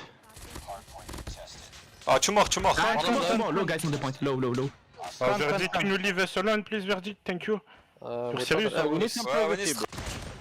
Can I get a Hoya? Bro, those comms were epic. They were elite, bro. I didn't even want to leave out, but we lingered in a little too long. P4 to P1 rotation. It's a 120 point lead in favor of Animus. They are having fun with it. Gedelia thinks the only one is still business as usual. My guy is giving call-outs, trying to dictate the flow of traffic and make sure we get those spawns for new. My guy is dead-ass serious on the objective, making sure that this team does not fall through and fall victim to a upset to Portugal. Yeah, definitely having fun rolling around with this game. Marvel now with the Death Machine finding his own pace, finding a double kill with it, just controlling that side of connector. He knows someone else is gonna walk by. Does a lot of damage, doesn't really find the kill at the end. That was Pedro, but turns around and eliminates, I think that was Calavuso. And the kills just ramping more and more in favor of the side of Animus, getting more and more control. The objective is almost always in their favor. Verdict, the amount of kills they got combined is just unmatched by the side of Portugal. And although they're trying, we are not going to see those numbers like you mentioned. Calavuso not able to get that crazy amount of kills. And even with all that in mind, it seems like Pedro is the one with the most kills for the side of Portugal. Yeah, I mean, chat is wanting to see Calabuso's perspective, but bro, every time I spawn or I spectate him, he gets maybe a kill, maybe a little bit of damage, and then insta dies. It's 22 and 26, and basically on a map where he could have dropped 70 if the contest would have came through. UE shut that contest down and closed it out on the P3 rotation. So very unfortunate timing for Calabuso, but that still hasn't earned them a win. They've won one map so far this season, and Calabuso has done a lot of slaying in both of those games, or all the series we've seen him do so far. But right now, I think Animus have just found pretty much every way to nerf him, and they have not even worried about his slaying abilities in this hardpoint to be a factor now. Narc's going to be able to take him out. Jirari leading the pack on the catwalk, and the break comes through. Only 20 seconds needed here for the side of Animus to close game one out, and what was about to be a 4v5 also turned into a 4v4, eventually turned back into a 5v5. The results, I think, would have been the same regardless. It's 240 to 74. P4 is double or nothing here for the side of Portugal, and I don't know if they're going to be able to hold it for too much longer now. As you can see, the pressure is starting to come from every angle. Animus looking to close this puppy out. And although I would say that arguably Animus is the team that we haven't seen, that we've seen the least so far, because sometimes the enemies just don't show up or something in between. Every time we do get a chance to see them, they truly have made a statement for themselves, and this game is gonna be no exception. There you have it, verdict 250 in for the side of Animus. That's a victory, 86 points to the hands of Portugal, and it is pretty clear to us that Animus are not playing around. That Gathila is not playing around, I think it was Angelita that I saw in chat talking about how serious he always is, even on the Trouble Showdown, and it was pretty evident, everybody else, we even heard some joking manners from no mommies. Yeah, I had a girly time. I saw you on your cam. I was literally jumping up and down on my seat too. If I could swapped it to the cams for a brief second, I would have, but I didn't want to take it away from the game. So taking away from that matchup, obviously Jirari, who was willing to sacrifice his ability to play in the first series. Very admirable approach, but they came to a conclusion that, hey, here we go. We want to see a 5v5. Animus allowed the player to come in even though they were late. And the results, 250 to 86, 34 and 26 for Jirari, minute 7 on the clock. Objective split amongst all 5 players, and a bit of fun. If you look at the flip side, 27-32, certainly not a 60-kill game, but this one didn't even go, far enough for him to get past 30. And that is it for game number 1. No Calabuso, no party. Well, they got Calabuso, and they're still not a party. And there's still a lack of objective here, and it shows. This Portugal team need a lot of coaching in the objective. Not only that, but the gunfights, they were fair to mediocre. Pedro stepped up big. He went 29-27. That's a lot, especially when you're able to top frag and go positive against a team like Animus. Still nothing to be proud of in the objective, though, and I'll continue to say that because they have yet to find one game where they can find a balance between slaying and, being on the objective. It just hasn't been their strong point. Yeah, you've said it yourself in the past. This ain't no team deathmatch. Yes, you may get 60, 70, even 100 kills. But if out of that, no one on your team is inside of the hill, if you yourself are not inside of that hill, you're not providing enough value. Although those kills, of course, are always going to be helpful, if they are not translated onto some sort of control inside of the OBJ, you are not truly getting anything out of that. Either by, at least, even if you are not getting inside of the hill, but allowing yourself to put up a defense onto the next one, that could be a good match. But even then, they don't, their rotation seems to be lacking some sort of understanding, some sort of planning. And it could be relying on the fact that we've talked about in the past, their comps are just not the best, right? We didn't listen to them today, to be fair, but from what we've heard before, there's some need for them to communicate better.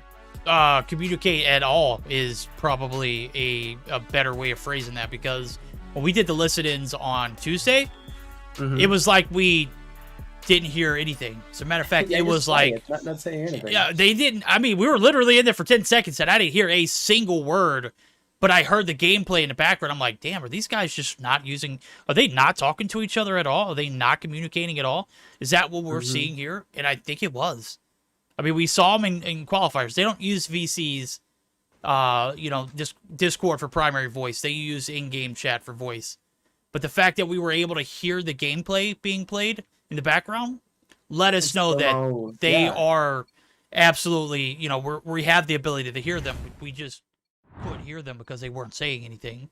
And that's a problem. I think I responded to someone on Twitter and they said something like the communication must not be there for the objective. I'm like, bro, we did listen-ins. There's no communication at all. They were not at all. Not even that it was bad, right? It was non-existent. Exactly. Well, here we go. Okay. Game 2 verdict, and first blood already came through, and that was actually in favor of the side of Portugal. Yep, first blood. It's gonna be Grizz. He was running out in the open there, is trying to make the transition through trailer, and a little bit of standoff, a little bit of conservative play, and a lot of respect here for Portugal to hold off on the pushing. Obviously, Drari going to be able to find one, but the damage is done. Gathilia's half health. FM been a big sniper presence.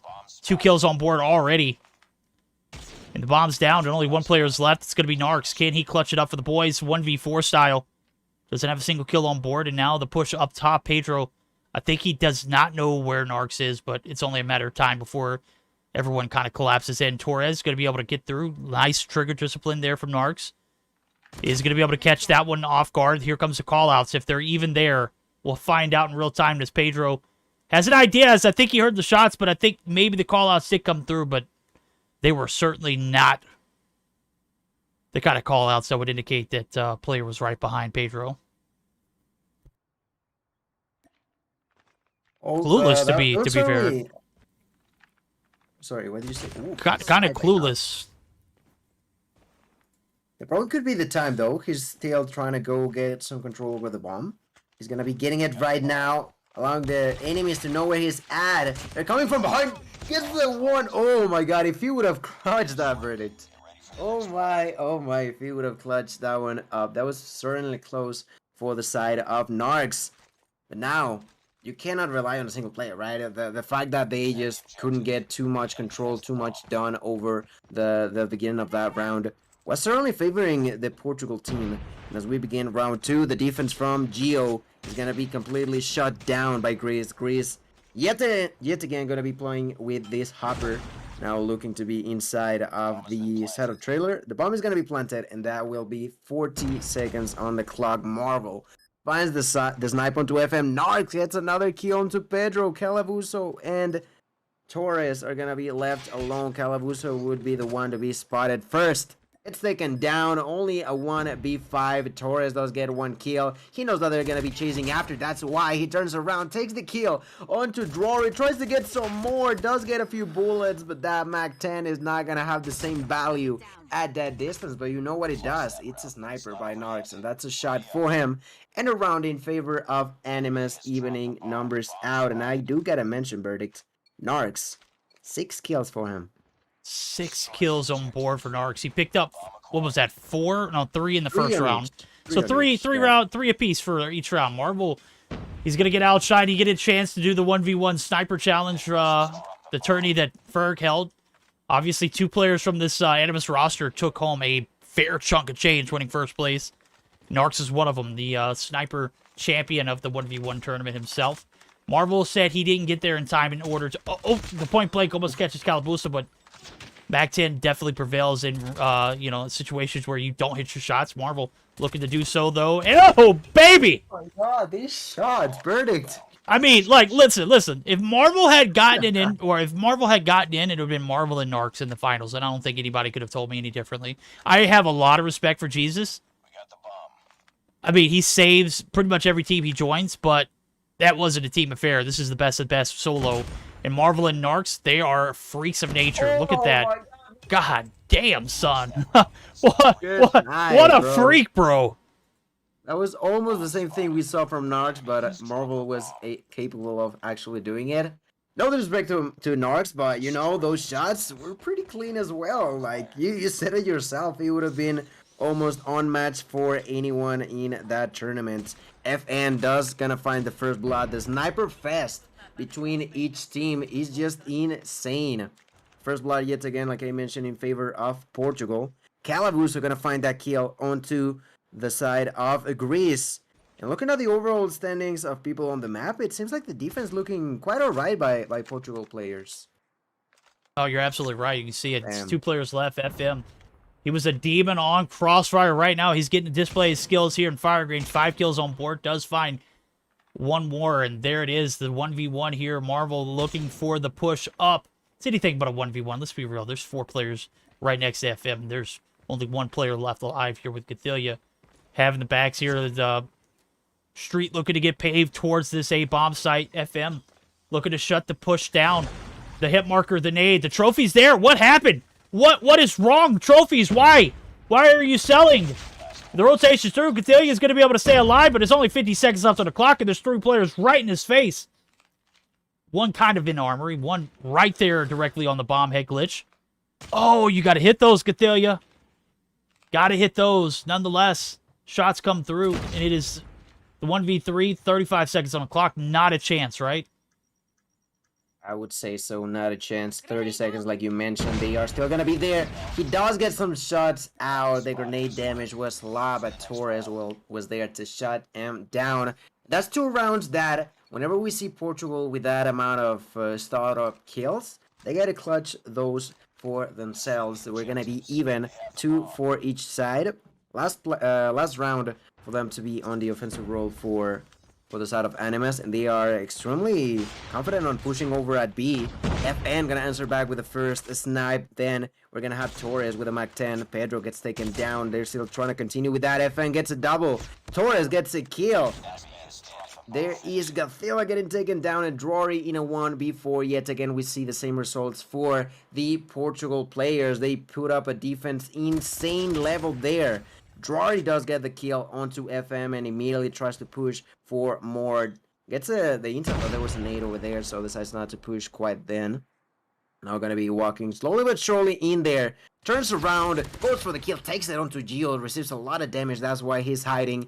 1v2, a minute on the clock. Can he do it, Verdict? I think he can. There's plenty of time to work with. He's able to regen right there. Nobody pushing up to get the tree. The bad thing is Torres is up here kind of holding a cheeky little angle, but he does turn his back at the wrong time. The shots come through. Drory able to get the drop, and now it's all on Calabuso. Cowabunga. Calabuso. I can't remember what else I called him before when we were you know, casting them in qualifiers. But right here, Drari looking to certainly make the 1v4 clutch a reality. 2 players have already, well, 3 players actually have already dropped, and bomb still not picked up. Drari doing all kind of due diligence, making sure the bomb is secure before he does. Nobody lurking in the background. You're absolutely right. Calabuso's already made his way over to trailer. He says he does not want the smoke on that B side. He says no. He just shook his head. He confirmed it right there. We got a 60-second delay on chat, but I gotta say, Calabuso might have read this like a book, and here comes the push in. The nade, I'm not 100% feeling it. Oof, he was not expecting him to be on that side. Drari surprises him now, trying to go for another nade. You were calling it, Verdict. You were not too happy about him throwing nades at that. You get the call out. There's 6 seconds left on the clock. You don't bake a nade. You bake him. You take those shots. Calabuso, not a vetted player. Vetted players would have made the push up with like 6 seconds left. They would have peeked a little bit, just a little bit, put a shot, and fell back. Just gave him a little bit of a, hey, I'm here, homie. If you try to make a move for that bomb, you're dead. You don't go for the kill there. You just play time. And right there, that was just a poor example of not being able to execute when needed. And now we see it. The lead transferred back over. And I got to say, the defense looked pretty damn solid for the side of Portugal. Now they're going to get their hands at the attack, and it's looking exactly the same. Animus are kind of in the blender of a matchup against this Portugal team who I could, you know, absolutely say that Search and Destroy hasn't been their strong suit. Just FM has been a beast, and there's a lot of confidence when you have a player like FM in the lobby with you. Well, for now, I mean, Marvel gonna find another nasty shot onto FN now, trying to go get a kill through the wall. Was so close to landing that shot over onto Pedro. Unfortunately for him, that's not gonna be the case. The bomb not gonna be planted yet, but Torres gets spotted by a marvelous nade by Marvel himself, leading our team of Animus onto a 2v1 in their favor. Pedro with the M13 in hand, trying to go get control over the bomb. Marvel knows the bomb is over there. Pedro wanna go get it. He does get it. Gets out of that corner, immediately shooting at whoever may have been there. Unfortunately for him, it was not there. Narcs with those angles. You gotta be cautious about that. If you know that you're playing against 2 snipers, every single corner you turn around off, you should be like sliding just to somehow have like an element of surprise, right? Yeah. Yeah, I completely agree, and there's just not there. I mean, look, Portugal has a lot of potential, right? They've got a huge Slayer in Calabuso. They got a damn good sniper in FM, but they are just a very young team, and it's showing here against a team that is vetted as well as Animus right there. You see the slides across. Narc's not able to get a clean shot on the cross there on the A-side push, but you know, this Animus team is just kind of sitting back. I mean, you just saw 2 Velociraptors claw their way through a stack of 4 players that were left. And they do it so convincingly because they have that confidence. They have that knowledge. They use it to their best of their ability. And even when their gun skill isn't the one that wins in the round, their patience and their knowledge does. Right here, Portugal, they lack a lot of patience. They lack a lot of knowledge, and the gun skill can only take you so far, especially to Search Destroy. I mean, we've seen, even in Hardpoints now, you can't even win when you drop 61. Narc's going to get the cross there on Pedro. That's 2 for the price of 1. Drari has been dropped, if you're looking at it. The trades, I guess, could be fair. FM's down. That's 1 demon you don't have to deal with, but Pedro, not really, you know, up there in contribution for the side. Narc's just, I mean, he's getting to roam freely now, and this is just a problem. Calabuso rounds the corner. If it's not Narcs, it's Marvel. They're a tag team duo that just, I don't think you can really put anywhere else in NAEU, LATAM, the sniper talents on one team that this team has in Animus. It's uncanny. It's unmatchable. You can't compare them to 2 other snipers on any other team. You think of Zygnus, they have Zai, right? You can't really throw anybody else's name out there. You think NYSL, you think Space whenever he's on, and then you got Little B who's been making subs in, but I mean, can you really compare Narcs in Marvel to Space and Little B? Is that a fair? I mean, I think that would be the only fair, and both of them are actually coached by Zim too, so. All right, look at Drari. He's chasing after them with the gloves. Tries to surprise them, but Torres turns around. The disrespect in a way. Narcs does get a shot, but not a kill at the end. 1v5 lands the first one. looking to get some more done, but the time on the bomb is too low. FM right around the corner, missed the first shot, takes out the pistol, takes the kill. Onto it, takes the sniper yet again, but not gonna be capable of clutching this round. And come on now, Drory. He was literally chasing after 3 enemies at once with only the gloves in hands instead of taking out the sniper, you know? Well, they wanted to give Narcs, they wanted him to work for the money, right? He picked up 2. They wanted him to get the content for the ace. Obviously, he wasn't able to get the 3rd there as Geo right in his face as he rounded the corner. Did take down FM, which is a huge feat, but here it is. We are still in match point here. Oh, lines up. Pedro almost gets knocked down. The wood shot's not going to hit, but Grizz running around the map like a madman. Drory right by his side. Drory clearing off this jungle site. Calabuso does find Narcs and shakes him down, but there are still 4 Animus players on the prowl here. As 2 players left, make it 1. That's Calabuso, and he is surrounded. He is in the front of wood, and the trick shots are coming through. Grizz, the 360. Drory, the pistol. And that is it, ladies and gentlemen. Game number 2, 6-3 win there for the side of Animus. They wanted to have a little fun with it, and we had a lot of fun with it. Still handle business. The 2-0 in favor of none other than Animus.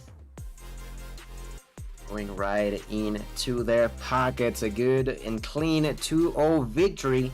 Yet again, we get a chance to see them live, and they don't let us down.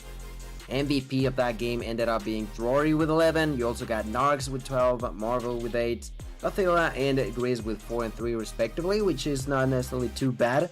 On the other end, we got sort of trying to be close results. You know, you got FN with 9, Torres with 7, and Calabuso with 8. But at the end of the day, those were the key kills in favor of Animus that clutched the majority of those round victories in their favor. Yes, indeed. Now, Portugal make it a bit interesting in the searches they have here recently, and FM picks up 9 on board, just not enough to take down the Titans, and which we have known and just absolutely enjoy watching the sniper talent that's displayed. At any given point, it's Narcs, it's Marvel, and you've got Drory, who's the wild card. And then also Cathelia, who has just been such a great addition to the squad. Grizz, he'll continue to be a madman. I don't care if he picked up 3, bro. Just madman pushes every angle. It doesn't matter what the repercussions are. And that'll come back to haunt him at some point, just not today. So that is going to be it. Concluding it, we finally get to see an Animus series. And lo and behold, the content was great. The hardpoint, subpar, mediocre. We'll just say that. I mean, it was just... The comms were elite, right? The listen-ins for Animus. Absolutely. I mean, that's about as much as we can ask, right? I can't disagree with that. So... if you're just now joining us in, I'm taking a look at the results. It is updated in real time. 2-1 win for the side of EUE. They upset FN 420, who, a bit of a panic, do get their roster change in, just only in time to take the 2-1 loss. Nova Esports, they handle business as usual. 2-0 win over Qlash. And Animus, bit spicy comms, bit spicy shots, and some pretty fair competition in the search, but it was 6-3. I mean, that's about as close as it ever got in that series. And that's going to take us to our last and final series of the night. Anarchy taking on Lux Aeterna. We're going to have that as our last series of the night. Don't go anywhere. We are going to take a short break. Allow us to get a little rehydrated, a little re-energized, and prepare to take on our last series of the night. So we'll be right back with all the action.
Alrighty, ladies and gentlemen, we've got our final matchup of the night. Sorry for the delay. We had a little bit of a sub come in, and that is right. Anarchy and Lux, we're going to get that 4 series in with a sub co-casting going with me on the 1s and 2s. Looking at that big old lovely D of his, that's the nominee. Day. I would ask how you doing, bro, but I know you're kind of just chilling, right? Yeah, just kind of chilling. Got off work a little bit early today, and, you know, Gil had to dip, so I was kind of sitting around not really doing anything, so... I didn't want to make you do this by yourself, so... There we go. That's, I mean, I appreciate that, bro. Any chance I get to cast with Day, bro, it's a fire experience. I don't know if he was ready for it. I know we got a few people left in chat ready to go for this series, and I know it is going to be an interesting one now as we've got one of the EU greats. He abandoned the scene last season, and sure enough comes back through for the sub today, and we appreciate it.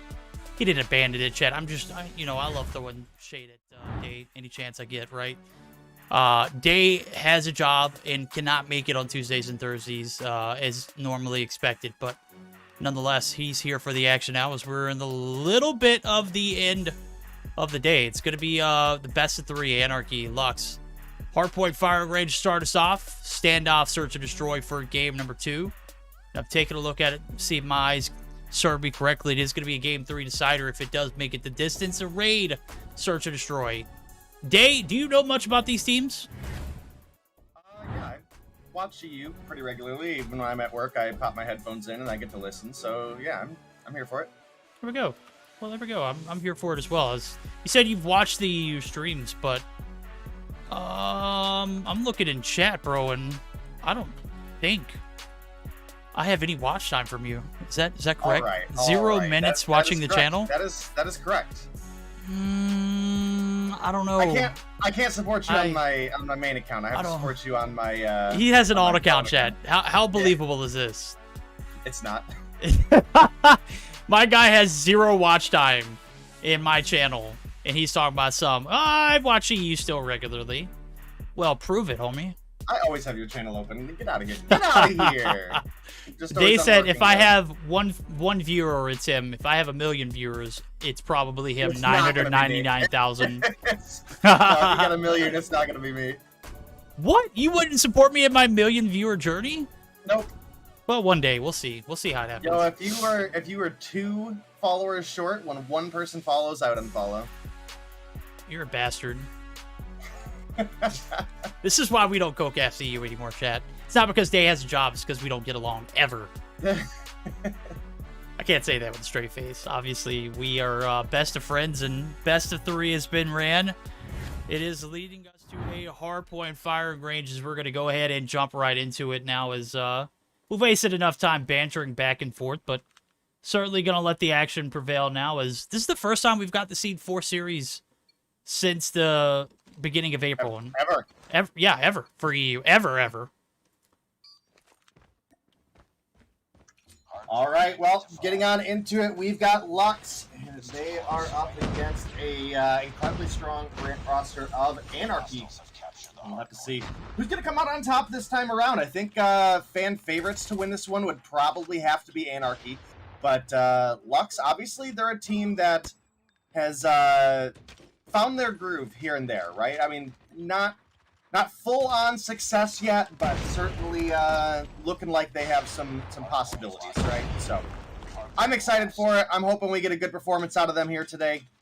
And it's up to them to prove that they're here to play with the big dogs. Yeah. They're one of the qualifying teams. Obviously, they have shown a lot of promise on the back end. You know, I have Parasite come through and chat all the time and lets me know that they're working hard. But right now, I don't see Parasite in the roster for this game 1. So right as we're looking at it, 40-1, it is damn near flawless. I think this is the most you can get out of a P1 in reality. And I say that, and here comes Nev to put the final touches right there on this P1 site. Ends up being 48. How many times have you ever seen a 48-point hardpoint in P1 firing range? It just doesn't happen. Yeah, that's pretty uncommon, I would say, to say the least. But, hell, we're seeing it right here, and I think that's probably largely going to be how the game goes, right? We've seen big comebacks, especially on firing range. I know during NA, we obviously had the kind of infamous what was that, Cygnus versus Upper Echelon. Oh boy. Yeah, so we've seen bigger comebacks happen, right? But the real question is Lux up to the task, right? Are they here to play ball, or is this potentially going to just be the end of the road for them here? Obviously, they'll get an opportunity for Search and Destroy as well, regardless. Maybe they're able to snag away a win and get us a dom, but I probably wouldn't cross my fingers on that one. I wouldn't cross my fingers either. As a matter of fact, you already see the streaks are coming through. They are in a full effect and failing to get, as many points as your opponent. I don't think they got a single point. Maybe one off of P1. It's setting up for new, and that falls right out of your hands, too, is P2. No success here for the side of Lux. They are down bad. 70-point advantage in favor of Anarchy as the break looking like it might happen. Genius with attack 5 comes through.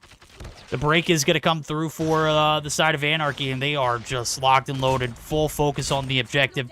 Point is being just downright devastating, and Lux just not a shot of a comeback in any near futures that we're seeing. As a matter of fact, they have looked very mediocre on P1, P2. The P3 break comes back through. The retake is in their favor, and 30 seconds left to scrap for.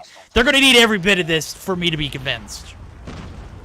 They're going to need every bit of this and some more, but, I mean, if we're going to just be real here, they need a lot. They're down bad. They're up against a tough opponent, right? I mean, this is just the reality, and this is kind of one of those stepping stones, because I personally do not believe Anarchy is the best of the best that EU has to offer. So this is a good measure and a good bit of practice for the side of Lux here. It's about a 60 or so point lead for the side of Anarchy right now as we're getting ready for that P4 rotation, that hold on wood that we know some teams can have a good performance on, but this is certainly not an easy one to hold. The spawns can be a little bit more erratic than some of the other maps, and it can be a difficult fight for sure. Oh, it can be a difficult one indeed. Now they've started it up, 20 points in their favor. The contest from the front side looks like it might get shut down, though. Nev going to be able to peek through. The TAC 5 is popped for the side of Lux, and this is going to play to their favor. 2 players on the point. Onur gets dropped. 1 player left. Nev is converged on, and man, a day and night performance from P1 to P2 and P3 and P4. The break comes through with 30 left to be played on it. The scrap time is picked up by Lux. And now it's a battle of a comeback. We were talking mad, disrespectful about Lux's performance in the first few points, but anytime you set up new for P2 and you just get absolutely shut out, it is a bit demoralizing. But the comeback looking like it might be relevant now. They got to do something here on P1. They can't allow their opponent to pick up 48 points.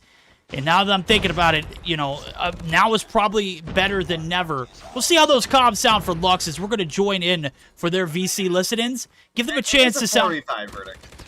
Oh, where did the 5th player drop out for the side of Anarchy? Right before P4. I didn't even notice it. Is that... Who was that dropped out? I was trying to figure that out.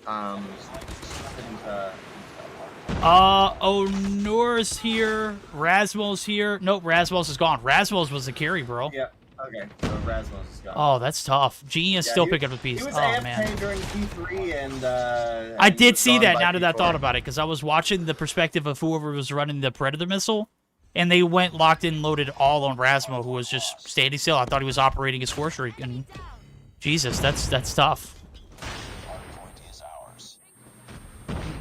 Well, that being said, I feel like it's a much more even matchup now.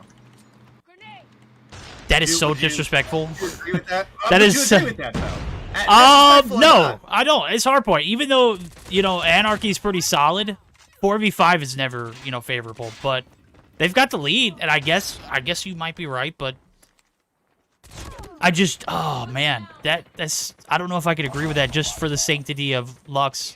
You just want to be nice. Look, I'm not trying to be, super nice. I'm not trying to be your best friend, Lux. But at the same time, I don't know if I could agree with a 4v5 statement being even.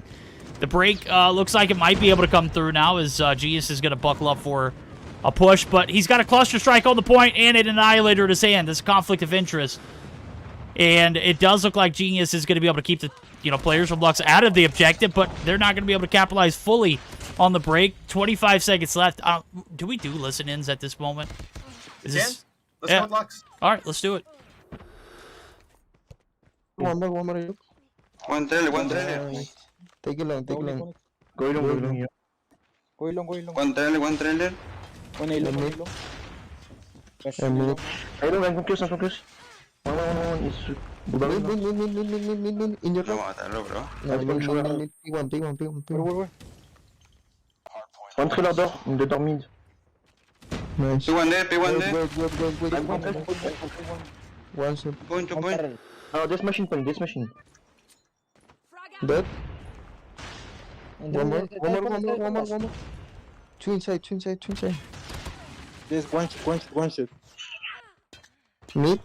Top 10. Dead mid. Mid. Dead. One more inside. Wood. Nice. A long. Way long. Respawn shower. One dead shower. Nice. One shoot trailer. Next. Mid, one shot, one mid. In the dark mid, in the wood. Mid is pushing No, I long. Push it long, guys. Bottom. Comms, they seem pretty basic. Lux, just trying to get the job done. It's a 4v5. 4 in favor of Anarchy, 5 with all 5 players here for Lux, and they still haven't managed to get the lead. And I think that is primarily because it's been a Genius show since Rasmo dipped. I know Genius was already like 25 kills deep when that P4 rotation came through, but Bro is sitting on 40 right now and has had streaks that opened up the push towards that P2 site. Now it's a lovely woodhold here for the side of Lux. This might be able to boost them above the 4v5 standards. Nope. Yeah, and this is why I was saying earlier that I feel like this is a much more even matchup, even though it's a 4v5. I mean, that is just the reality of what we've got here, right? So we'll have to see as things continue on. There's only 8 points separating these teams right now. It is Anarchy who are on the hill ready to go. And they're racking up some points here, approaching the 200 mark. All right, well, Lux, I know you haven't had your best, your best performances here recently, but there's no way you drop a 4v5 game, right?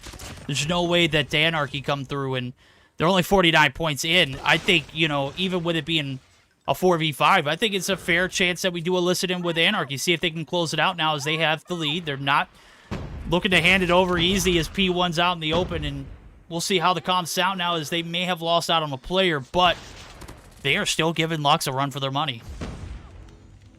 Is that chill, good chill. Good. Go now. I'm nading, bro, they can't enter, they can't enter. They're stunned. He's dead. I'm watching firing. So tower, jumping. He's low, he's dead. I'll go next. I'm gonna help Darren. One shot firing, Genius, 2 firing, one channel. Yeah, one is next. Spam him. Oh, okay, he's dead. I smoked barrels. Genius, I have your top 10. Go on you, no. One firing, Genius. Top 10. No one's holding that. He's holding CODM. One CODM. Yeah. One to Yo, one is bottom team. Bottom chin dead. One CODM and one truck. This one channel. Let me smoke CODM. Don't push. One. Stand. Yeah, he's low. He's dead. He's Cubby. Small Cubby. Push one channel. CODM. This chills. Dead. Bottom team Let dead. me smoke again. Arrow. Truck as well. Pick up as well. I'm waiting for you guys.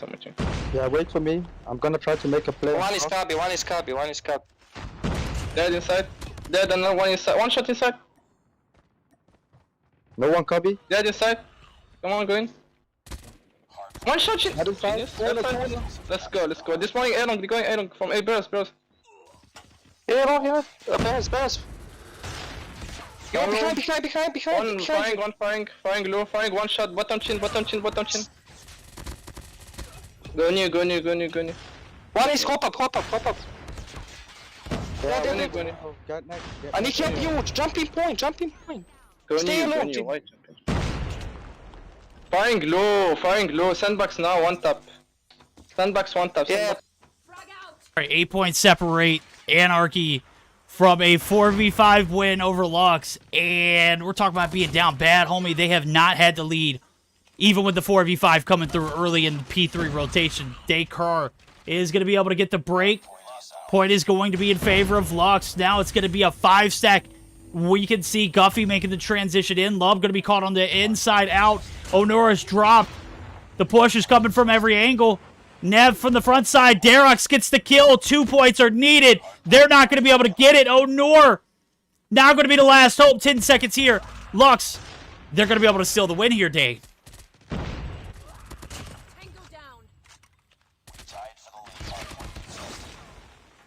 I'm kind of upset. I ain't even gonna lie. I don't even care if you're muted or not. Yeah, that's rough, tough. man. Yeah, that's pretty rough. But like I said, that 4v5 was a much more even matchup than a 5v5. Rasmo dipping out obviously is certainly what cost Lux that, or cost Anarchy that matchup, and Lux were able to come through with a strong win there at the end. And you know, we might see a game 3 off the back of that if we get Rasmo back in and he's stuck full in for the search and destroy, but obviously there's no guarantee on that happening either. So we'll just have to see when we get loaded into the match. You know what? I feel bad for Genius. Bro dropped 54. Derek's dropped 47. I feel bad for the Anarchy players. Obviously, they had a massive lead rolling into the P4 site. Rasmos goes AFK. Rasmos gets kicked. I'm a bot, and I don't even notice it. And, you know, I've been telling the wife, I was like, look, man, my lack of awareness here recently has just been god-awful. And here it is right here coming to the play. I didn't even see Rasmo dip. I did see him AFK again, like I was mentioning on stream. I did show Rasmo get predatored as he was just standing still. I was thinking that maybe he was using a streak because he was kind of frying. But Lux, that is nothing to be proud of, homie. 250 to 248, where a primary portion of that game you were down heavily. Do, you know, bounce back, and I guess a win's a win regardless, right?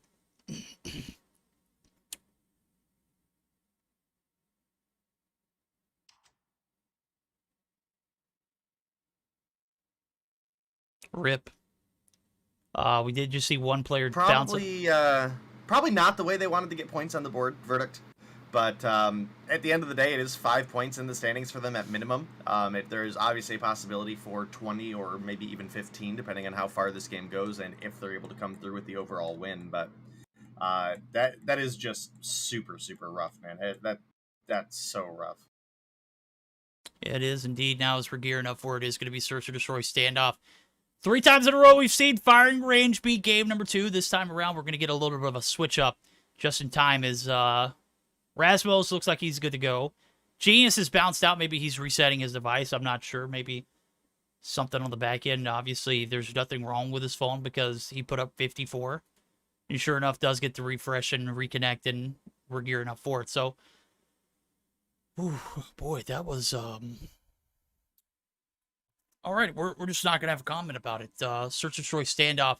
Just going to move forward from this one and pretend we don't have to talk about that series as, or game 1 at least, at the very least, is we are going to see a 5v5, hopefully, for the entirety of this Search and Destroy. As this could be the last map of the night, but based off the way that Lux barely closed it out in the 5-4 fashion, I can almost guarantee we're going to see a game 3 here, as Dave mentioned.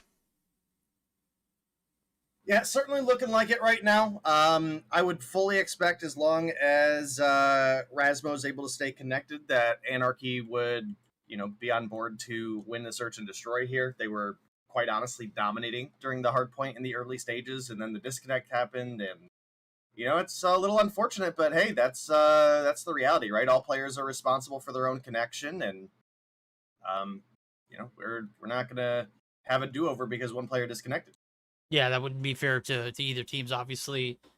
We were looking at a fair 5v5 at the rip, and was it the case midway through that P3 rotation, Rasmus goes AFK? And even in a 4v5 scenario, Day said it looked like it was, you know, a more even matchup, and Lux probably got, you know, just the luck of the connection gods on their side that time around. That's going to be 5 points at the very least. I'm looking at it in chat. Delta Sampro, one of our players, has ADMS, who's in Ecuador. Okay. Delta, I don't know what you want me to say there. Like, I mean, if they're playing EU and have a player from Ecuador. Well, I mean, we see Mobile Mayhem Girls Tournament where even in some situations where players from EU, Brixa one of them, right? Lydia one of them as well. I mean, to be fair though, that's not a regional tournament, right? Like that's girls, you know, worldwide. Yeah, well, yeah. I mean, well, that's debatable too, though. It's primarily NA and LATAM, right? And EU. There's not a full EU girls team in Mobile Mayhem. I'm sorry, Day. You can't tell me that. There's not a full LATAM team either. Yeah, so what you're telling me is everything is primarily in NA. Largely, yeah. Okay, so is it really worldwide? Technically, yes. Get out of here, bro. Just get out. Shut your pie hole, Day. All right, we're here for it. Game 2, obviously.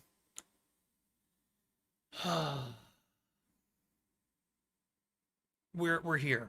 That's all that matters. We are here. That is raw fact. We are here. Are you excited about it? Since somebody just, you know, we're looking at a 4v5 now. On the flip side of things, is Lux is gonna be without one player. It is gonna be a 4v5, and I think the player that was kicked was, who the hell was that? Someone irrelevant. No, I'm just kidding. Lub. Lub is out. Okay. Yeah, that sounds right. Well, why is Lub out? Was it screenshot issues or what? He had to go. Well, that's just rough. What if Day and I said we just had to go? Yeah, what if Gil just had to go? Oh. Well, Gil did have to go, so. Q9, get out of here, bro. Ain't no way you're telling me EU comp is dead after seeing the matches that we've seen today. EU comp's alright. I like EU comp. Defend the objective. I like the players more than I like a majority of the competitive scene, but well, players make up the competitive scene, right? Yeah, but there's other factors. Yeah, I get where you're going with that, because you know, before broadcast we had the same conversation. I would do anything and everything for any of these players in NEU. They're like family to me. I've been here for a year and a half almost now.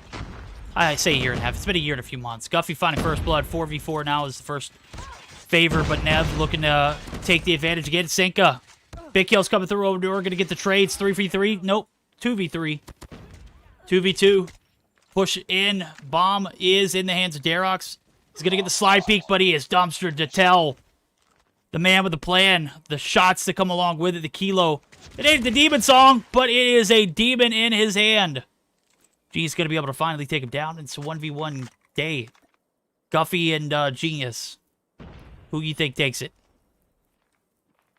My money would probably be on Genius, but, you know, that is, you know, when you get into a 1v1 scenario, just peeking the wrong angle can make the difference, right? Genius, Mac 10 in hand, is going to find a couple shots, can't quite finish it off. Switches over to the SKS Smart Rifle, and he's going to be able to finish it there. And, you know, that's kind of what we would expect out of Genius, especially with the way he was frying in that 45 Hardpoint. So, kudos to him there for clutching up for the team. And, well, plenty more action to come, guys. Unfortunately, it's going to be a 4v5 in the reverse direction. That almost guarantees us a game 3. I don't know, a little rough that you got to leave on game day, but what you going to do? They got made a meme a few seasons back where one of the players had to, you know, just bounce. He had to go eat. Obviously, it was, I think it was actually Onur. That's the funny part.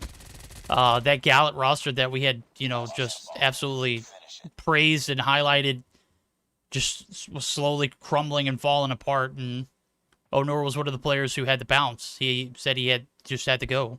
And he left for game 2. Well, he joined back for game 3 and they ended up winning the series. But just imagine saying, hey, I got to go. And then just leave it. Obviously, you make a commitment for Mobile Mayhem. I get it, but this game isn't everything. Family comes first. You know, you got real life situation, but I don't think there was a credible reason. I think he had to go eat. If I'm not mistaken. Well, that's rough, but that's life sometimes. And right now, even in 4v5 scenario, this is looking like a solid round for Lux. They haven't lost a player, and, well, they've only got Onur left to deal with.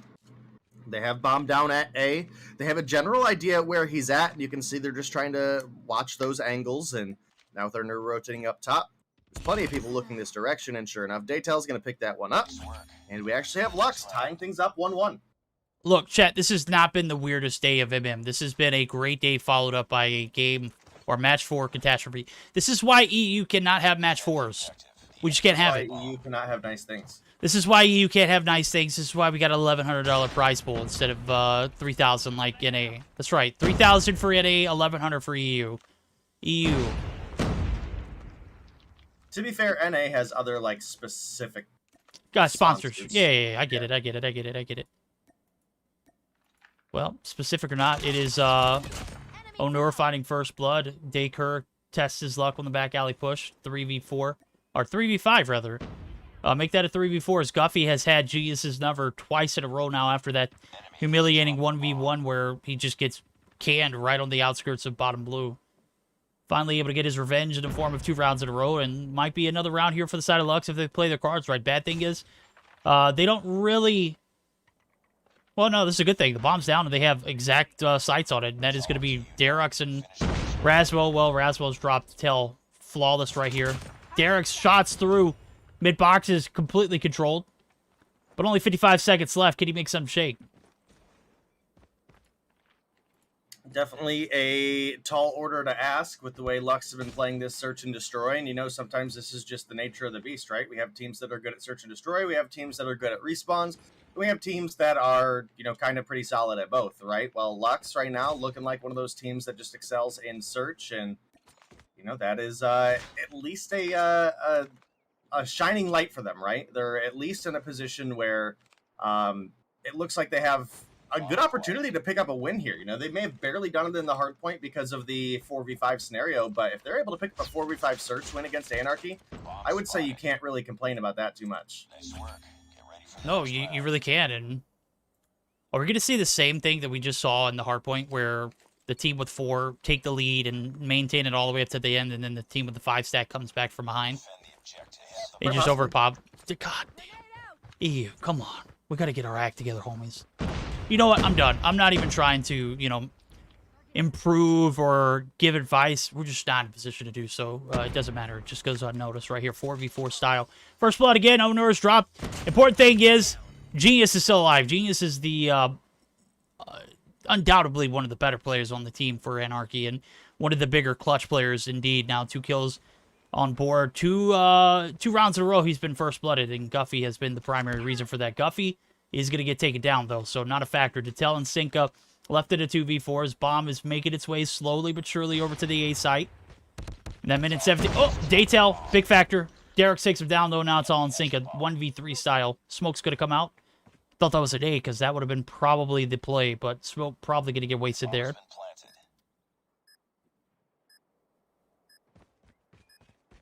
All right, verdict. Is this where we can see Anarchy start to turn things around? They actually have a player advantage here, and theoretically speaking, have themselves a great opportunity to tie things up. Sure enough, they do get that tie. And, well, it's still not going to be an easy fight for them, right? I mean, this is still not a great position. Lux have been showing a lot of promise here in the search and destroy.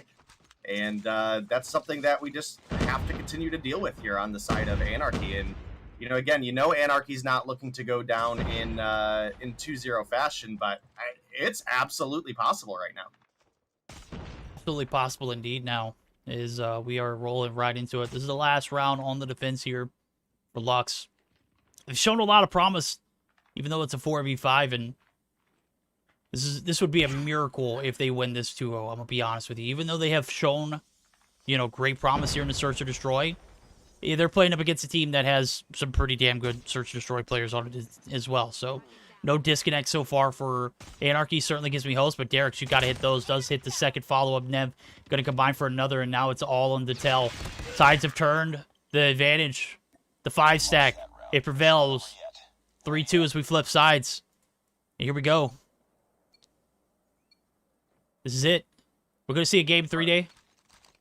I think we should for sure at least see a game 3. Is it possible that we don't? Absolutely, but you know, again, this is a 4v5. This is a pretty distinct advantage for one of our teams here. Well, quite distinguishable indeed, but if we do make it to a game 3, I won't be able to be there. I just can't make it, so super unfortunate, but it is what it is. 3v5 now is 2 players? No, that's 1. Guffey just dropped.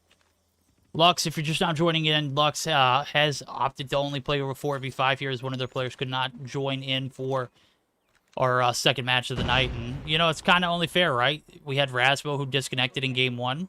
Well, he added a tremendous amount of value through the first 3 points that he was alive. So, Dekur able to find his second there. It takes down Genius. And, you know, Trent has it. Like, when Genius drops, the rounds just seem to go in favor of Lux, but I don't think that's going to be the case as Onur gets the jump shot to hit.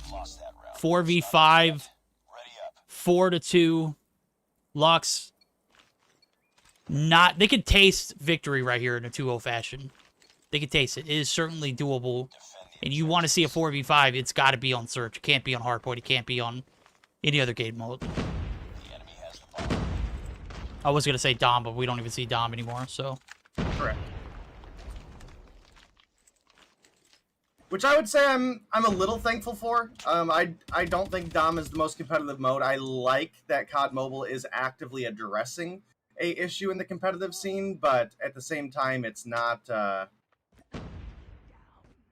You know, it's not maybe our biggest issue right now, if that makes sense.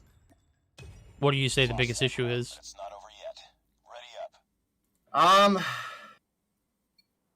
Well, I mean, I think a lot of the biggest issue, in my opinion, is the kind of lack of transparency, if that makes sense. Interesting. Yeah. That doesn't make sense. I think I saw someone troll in chat earlier said Masters for EU and NA was announced in LATAM. I looked everywhere on Twitter. I couldn't find anything. So good for you. You tricked me. You didn't rickroll me, but you might as well.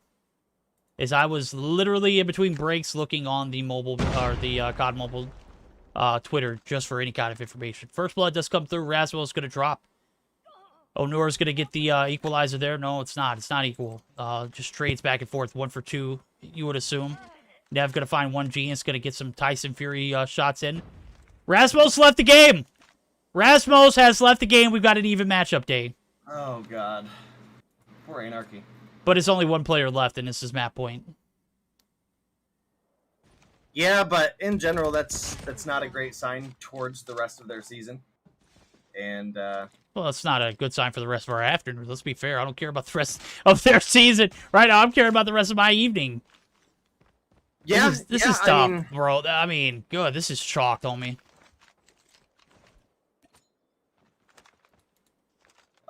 His game crashed again, so he didn't leave. He didn't get like tilted or anything and leave. His game just froze up again, so he's AFK for a round and then disconnected. So did I really not see him AFK for another round? That's rough. It's a whole ass afternoon that I've given up. Good night. A whole afternoon that I just lost. I've just completely lost interest. I assume. I don't know. I don't even know what to say. And that's a terrible thing to admit, but I mean, let's just be real about it. This is, I mean, we're seeing a back and forth situation. Nev is probably about to get the boxing glove drop.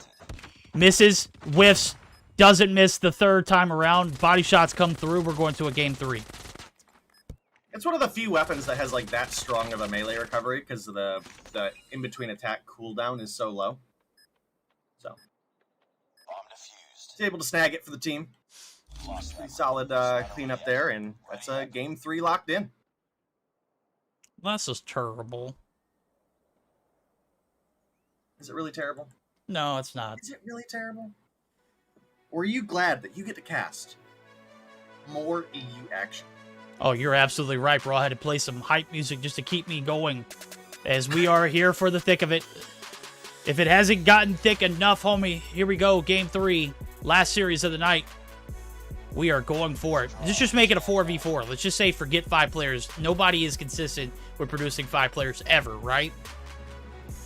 Take a look at the post-action report. 9 kills on board for Darok, 6 for Genius, 5 apiece. Nope, that's 5 for Nev, 6 for Onur. The flip side of things, Detel continuing to put in work. Lux.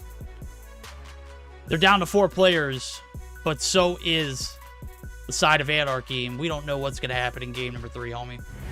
We're just begging that it doesn't see, you know, everybody disappear from the lobby. Can we just, yeah, can we just cut the crap and just make it a 4v4? Yeah. Yeah, right. I mean, can we stop beating around the bush and playing with Verdict and Days Emotions? Wow. I know you guys are thinking, Verdict, why are you so harsh? I'll go ahead and tell you why. Because he has to work with me. Exactly! Notice that my momentum didn't shift until Gil left? Yo, imagine having to deal with Day on a regular basis. Couldn't be Verdict. You down to play some Modern Warfare after this? Modern Warfare or Vanguard? Oh, God, I don't want to play Vanguard. But I gotta level up the guns. I do not want to play Vanguard for an hour and a half before we start our second broadcast for the day. Bro. All right. Okay, I'll play Vanguard if it's with you. All right, let's go. Now, can we get a set of teams to actually come play our game 3 here is the question.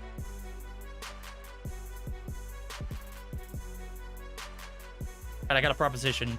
Day's going to join one team. I'm going to join the other. It's going to be an even 5v5. It's going to be an even 5v5, but they're going to have to carry us. That's the trade-off. Who's down? All right, you're right, Chet. This is scuffed. I'm out, too. Bye.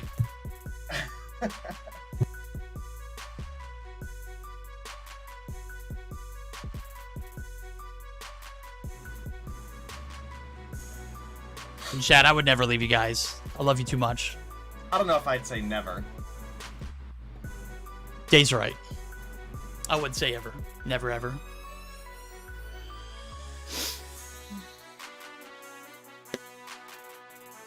This is exciting. I get to cast EU again. Some of my favorite players. 4v4s. Let's go. You don't mean that shit. What the? Yeah, you don't mean that. You literally wrote your goodbye letter to EU and you said that you never wanted to see them again, to be personally confidential. He didn't say that, Chat. I can't lie. Didn't ever happen that way. Never happened that way. He said he was going to miss you. Jay, what's good, homie? Yeah, like I said, we're going to be doing Mobile Mayhem tonight, and here we are. We are here. We are ready for it, but I don't know. The night has led us astray, and we are in a 4v5. It started off as a 4v5 for one team, and now the other team is in a 4v5, so... Well, I have predictions on who's going to win this one. Well, it's a Search and Destroy at its own rate, so... Yeah, but we just saw, what, a 6-2 win? What if Rasmo disconnects early again? They still won. All right, well, everyone who got to stick around and enjoy the action got to enjoy me exiting stage left and then bouncing back into my seat, so... Lit. About as much of a twerk as you're going to get from me, baby. Sag.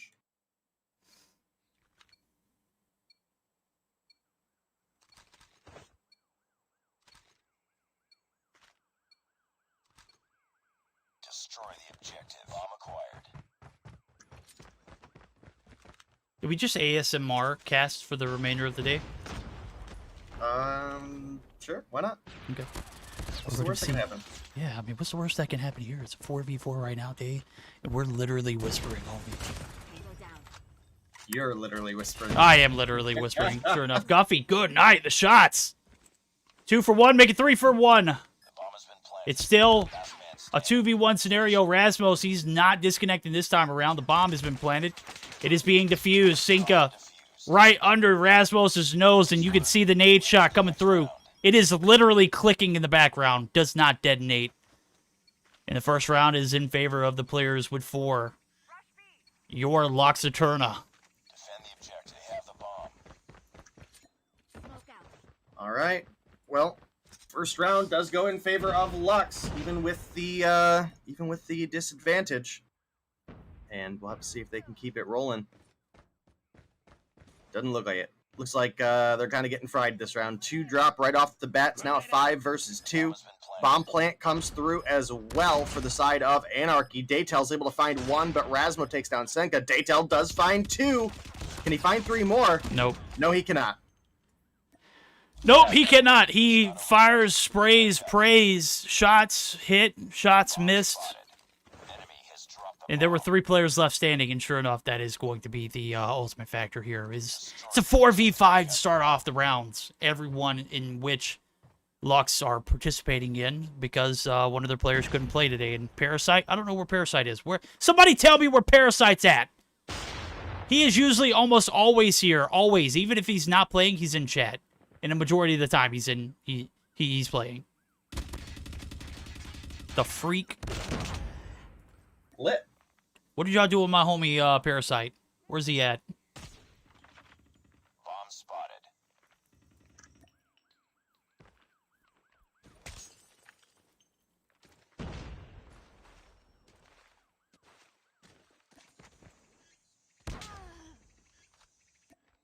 All right. Well, do have another round looking strong coming through for the side of Animus. Anarchy right now. And sure enough, Derox comes through with the boxing gloves there at the end. Takes the lead 2-1. Game 3, we were really hoping for a lot more, and right now, it just does not look like we're gonna get a verdict. I don't know, man.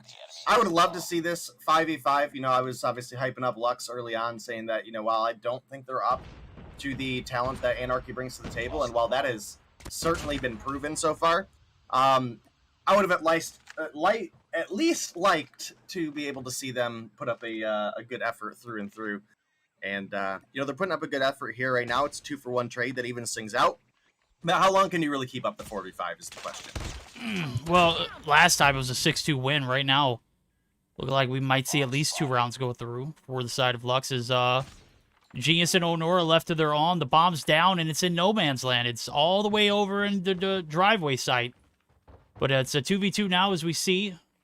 I don't even remember who got that last kill there, but... This smart rifle SKS almost looks like a growl. It does. It does look very, very much growlish. Guffey finds one, but finds his fate. Now it's all on Descar. As Genius... He's only got to deal with 1, though. He's only got to deal with 1. You're right. You're right. Absolutely. Big opportunity to possibly tie things up. They have bomb down, and you can see Descar knows that he has it available to him. So going to just play that defense. Certainly sees Genius making the rotation here. Genius sees him as well. Renetti in hand. Probably not the gun I would have chose to use here, but making the rotation backside. Descar is on the run. Genius is shooting into the air. 30 seconds to go. Looks like we should get a free bomb pickup for Genius here, or quite possibly. Car, in that rotation back over towards Red Room. He's playing the opposite side now, but still knows he has bomb down. Bomb is picked up. Going to get that information. And he's going to pick up the kill, tying things up 2-2. Get ready for the next round. 2-2 indeed.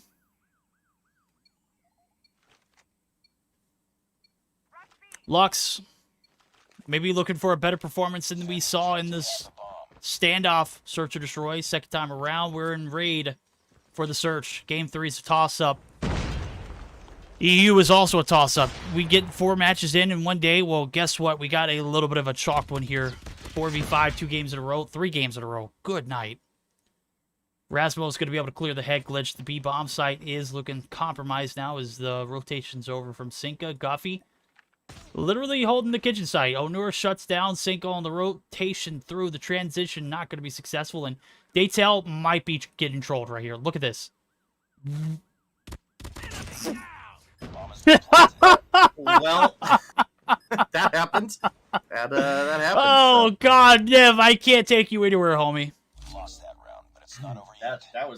That hurt to watch. I am at a loss for words.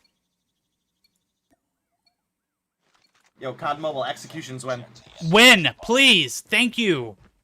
Yeah, we're gonna need the new King Kong one to come into play too.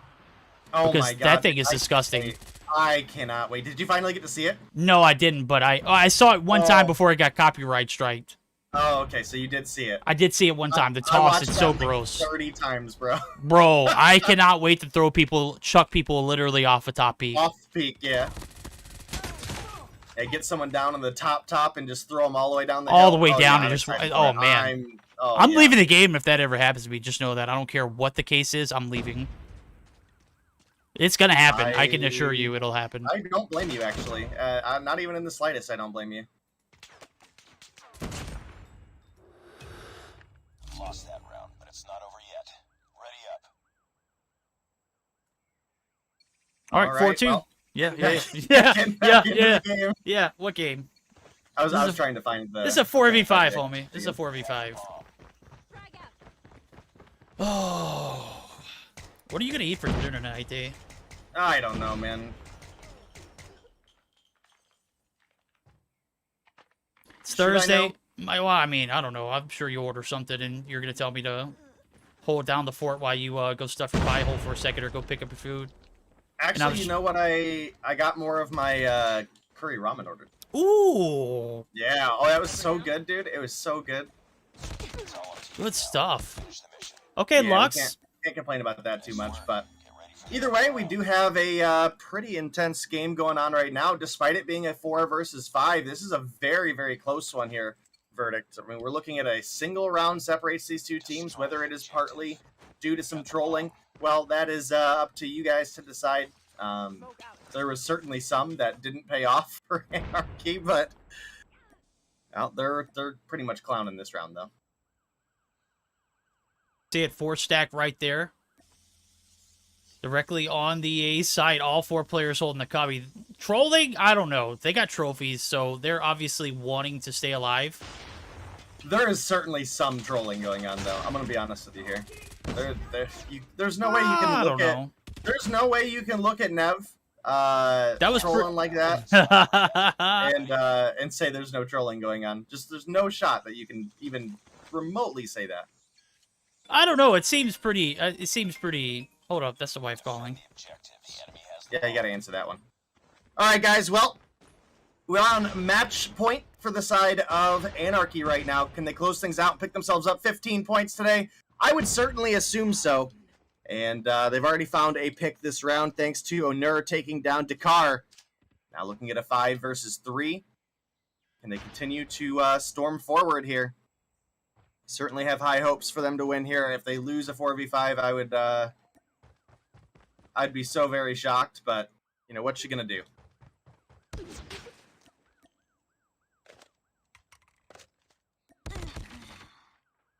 All right. Now looking at a 2v2, they've actually brought it back pretty well. Genius sitting here holding a nade. Looking to play fake dead. Does leave Onur running through the lobby. Trying to find those kills for the team.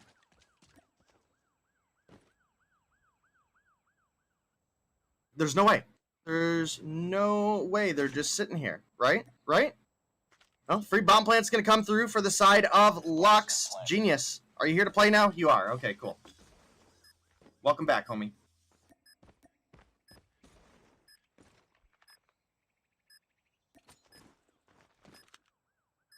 All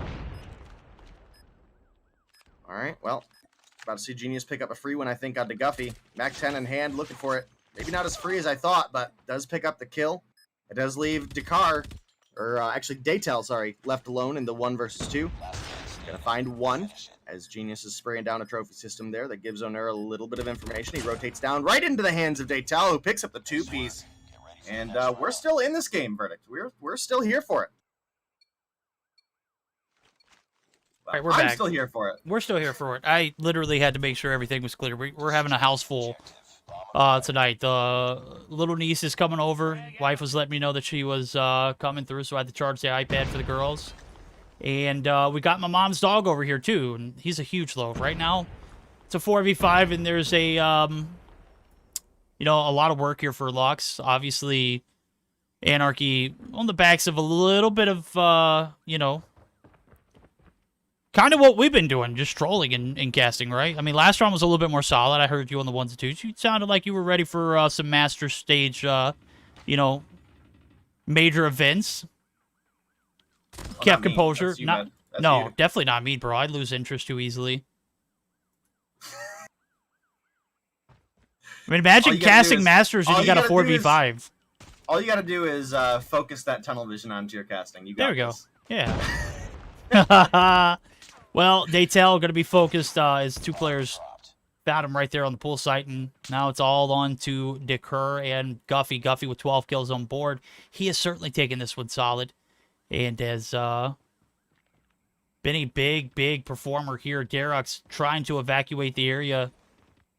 The boxing gloves in hand. Rasmos rounds the corner, catches a bullet to the dome. Now it's Nev. Is he going to be the next victim? Nope, Nev. He does the knocking. Dakar, now the last player alive. 1v2 style. Bombs being held hostage in mid, but Darux, how the hell did you get all the way over there, homie? Oh! Oh, baby! Doesn't matter. Onur finally seals the deal. Thank God. That is it for the day, homies. 3.5 hours in, and we are done. Thank you, Anarchy. Bow at a ribbon. You take an L in game 1. You shouldn't have lost that one, but Lux, they 5-stack it on that P3 rotation. I can't even blame them. They get those 5 points. Well-deserved, well-earned. Well, guess what? Wasn't a 5v5 after that one. And everything came to light right there. 2 games in a row. Anarchy able to take the bag. Lux, they fall shy of a 2-0. Big shy in game 2. And then also get taken out in the game 3, the reverse sweep. It's a factor. Anarchy, they take the bag. They take the 15 points. And I gotta say, we could have saved ourselves some time had, you know, Lux not been able to take that first game. I'm just being completely honest. Yeah. I mean, hate to say it, but that is just the sad reality of it. And you know, I don't think they should have. They barely won the 4v5, and they had 2 points. So yeah, 2 points exactly. And the break almost came through. The break did almost come through. It did. It was tough. I was kind of like, I felt kind of bad for Anarchy, but then I see they got their revenge and searching to destroy. 15 points. Yeah. I mean, taking a look at it, the standings look pretty solid now. I think everything has been completely added up and tallied, and points are going to be reflecting as you can see up on your screen. Animus, they are at the top of the top with 80 points in total. They have yet to drop a single map. Nova, they've dropped 1. And that's the separation between first and second. Third place, EuroElite. Their qualifying team finished first. Didn't drop a single map. And it shows. The comms, they can compete with the best of the best. They're sitting with a third place spot. Illuminati, they get the bye today. They were first place on Tuesday when we started the night off. But you can see it. They haven't earned a single point since. 1-7 not found. They're at 35-30 for Anarchy in the list of the last 4 teams. 10 respectively for each Qlash, Lux, and FN 420. That's a tough spot for FN to be in. Portugal, they're sitting at a fat 5. They got to find a way to play objective, though. It just doesn't seem to turn around. We'll say this. Moving forward, we will not be on YouTube live for Mobile Mayhem streams. It'll be Trovo exclusive starting May. Also starting back in May, we are going to be reverting back to 8 p.m. Central European start time. So if you're still here with us, make sure you tell your friends, your family, everyone who is interested in EU Mobile Mayhem that we will no longer be on YouTube, and we will no longer be starting an hour late. We will be back at our normal projected time day. I hate you, and I love you. Do you? No, I don't hate you at all, bro. As a matter of fact, I think I love you more than I love myself at times. But good. I lied there. I love myself a lot, bro. I smile too often not to. I can't help it. I'm sorry. I love you though. It's a lot. It's up there. It's in comparisons. But that is going to be it, man. I appreciate you for making the last second sub in. Obviously, things kind of dragged out a little bit longer than they should have. Gilmania signed up for a 3-hour broadcast, maybe 3.5. Well, 3-hour broadcast, and we ended up jumping into a 4 series a night. And I'm sure he had other things he had to handle, and I completely respect that. But I appreciate you for stopping by and making sure that I didn't have to do this solo. Yeah, you're welcome. All right, well, guys. I love getting to cast EU. I didn't leave out of my own will, right? I would love to be able to do more EU, but I just, we gotta put bills first, Chat, he's lying through his teeth, bro. He's lying. Reality. He hates Unless, EU, if you okay? guys want to pool together and like get a GoFundMe going, no. Get a OnlyFans going, bro. I'll support that. Oh god. Make you work for that money, homie. All right, that's gonna be it for the night. Also, moving forward, if you want to watch the VODs for Mobile Mayhem EU, you're gonna have to check it out on YouTube as well. Those are gonna be locked and sealed, forcing traffic to YouTube afterwards. So if you don't catch the stream live, it's gonna be a minute before I can get it back up on YouTube to post. But as soon as I am able to, they will be posted almost instantly. And you are posting individual series, right? Yeah, I will be moving forward posting individual series too. So cool. That's a good thing about like recording all the gameplay. At least I'll be able to go back through and break down everything. So that's a dub on each end. I think you'll enjoy everything moving forward. So dub on each end. Be sure to drop Day a follow. Let me go ahead and hit him with a shout out. That's right. I got this constructed perfectly, right? Make sure you give Day a follow. Join us live in about an hour and a half. We're going to be doing the same thing, but for NA, okay? Lit. All right. We'll see you guys then. Later.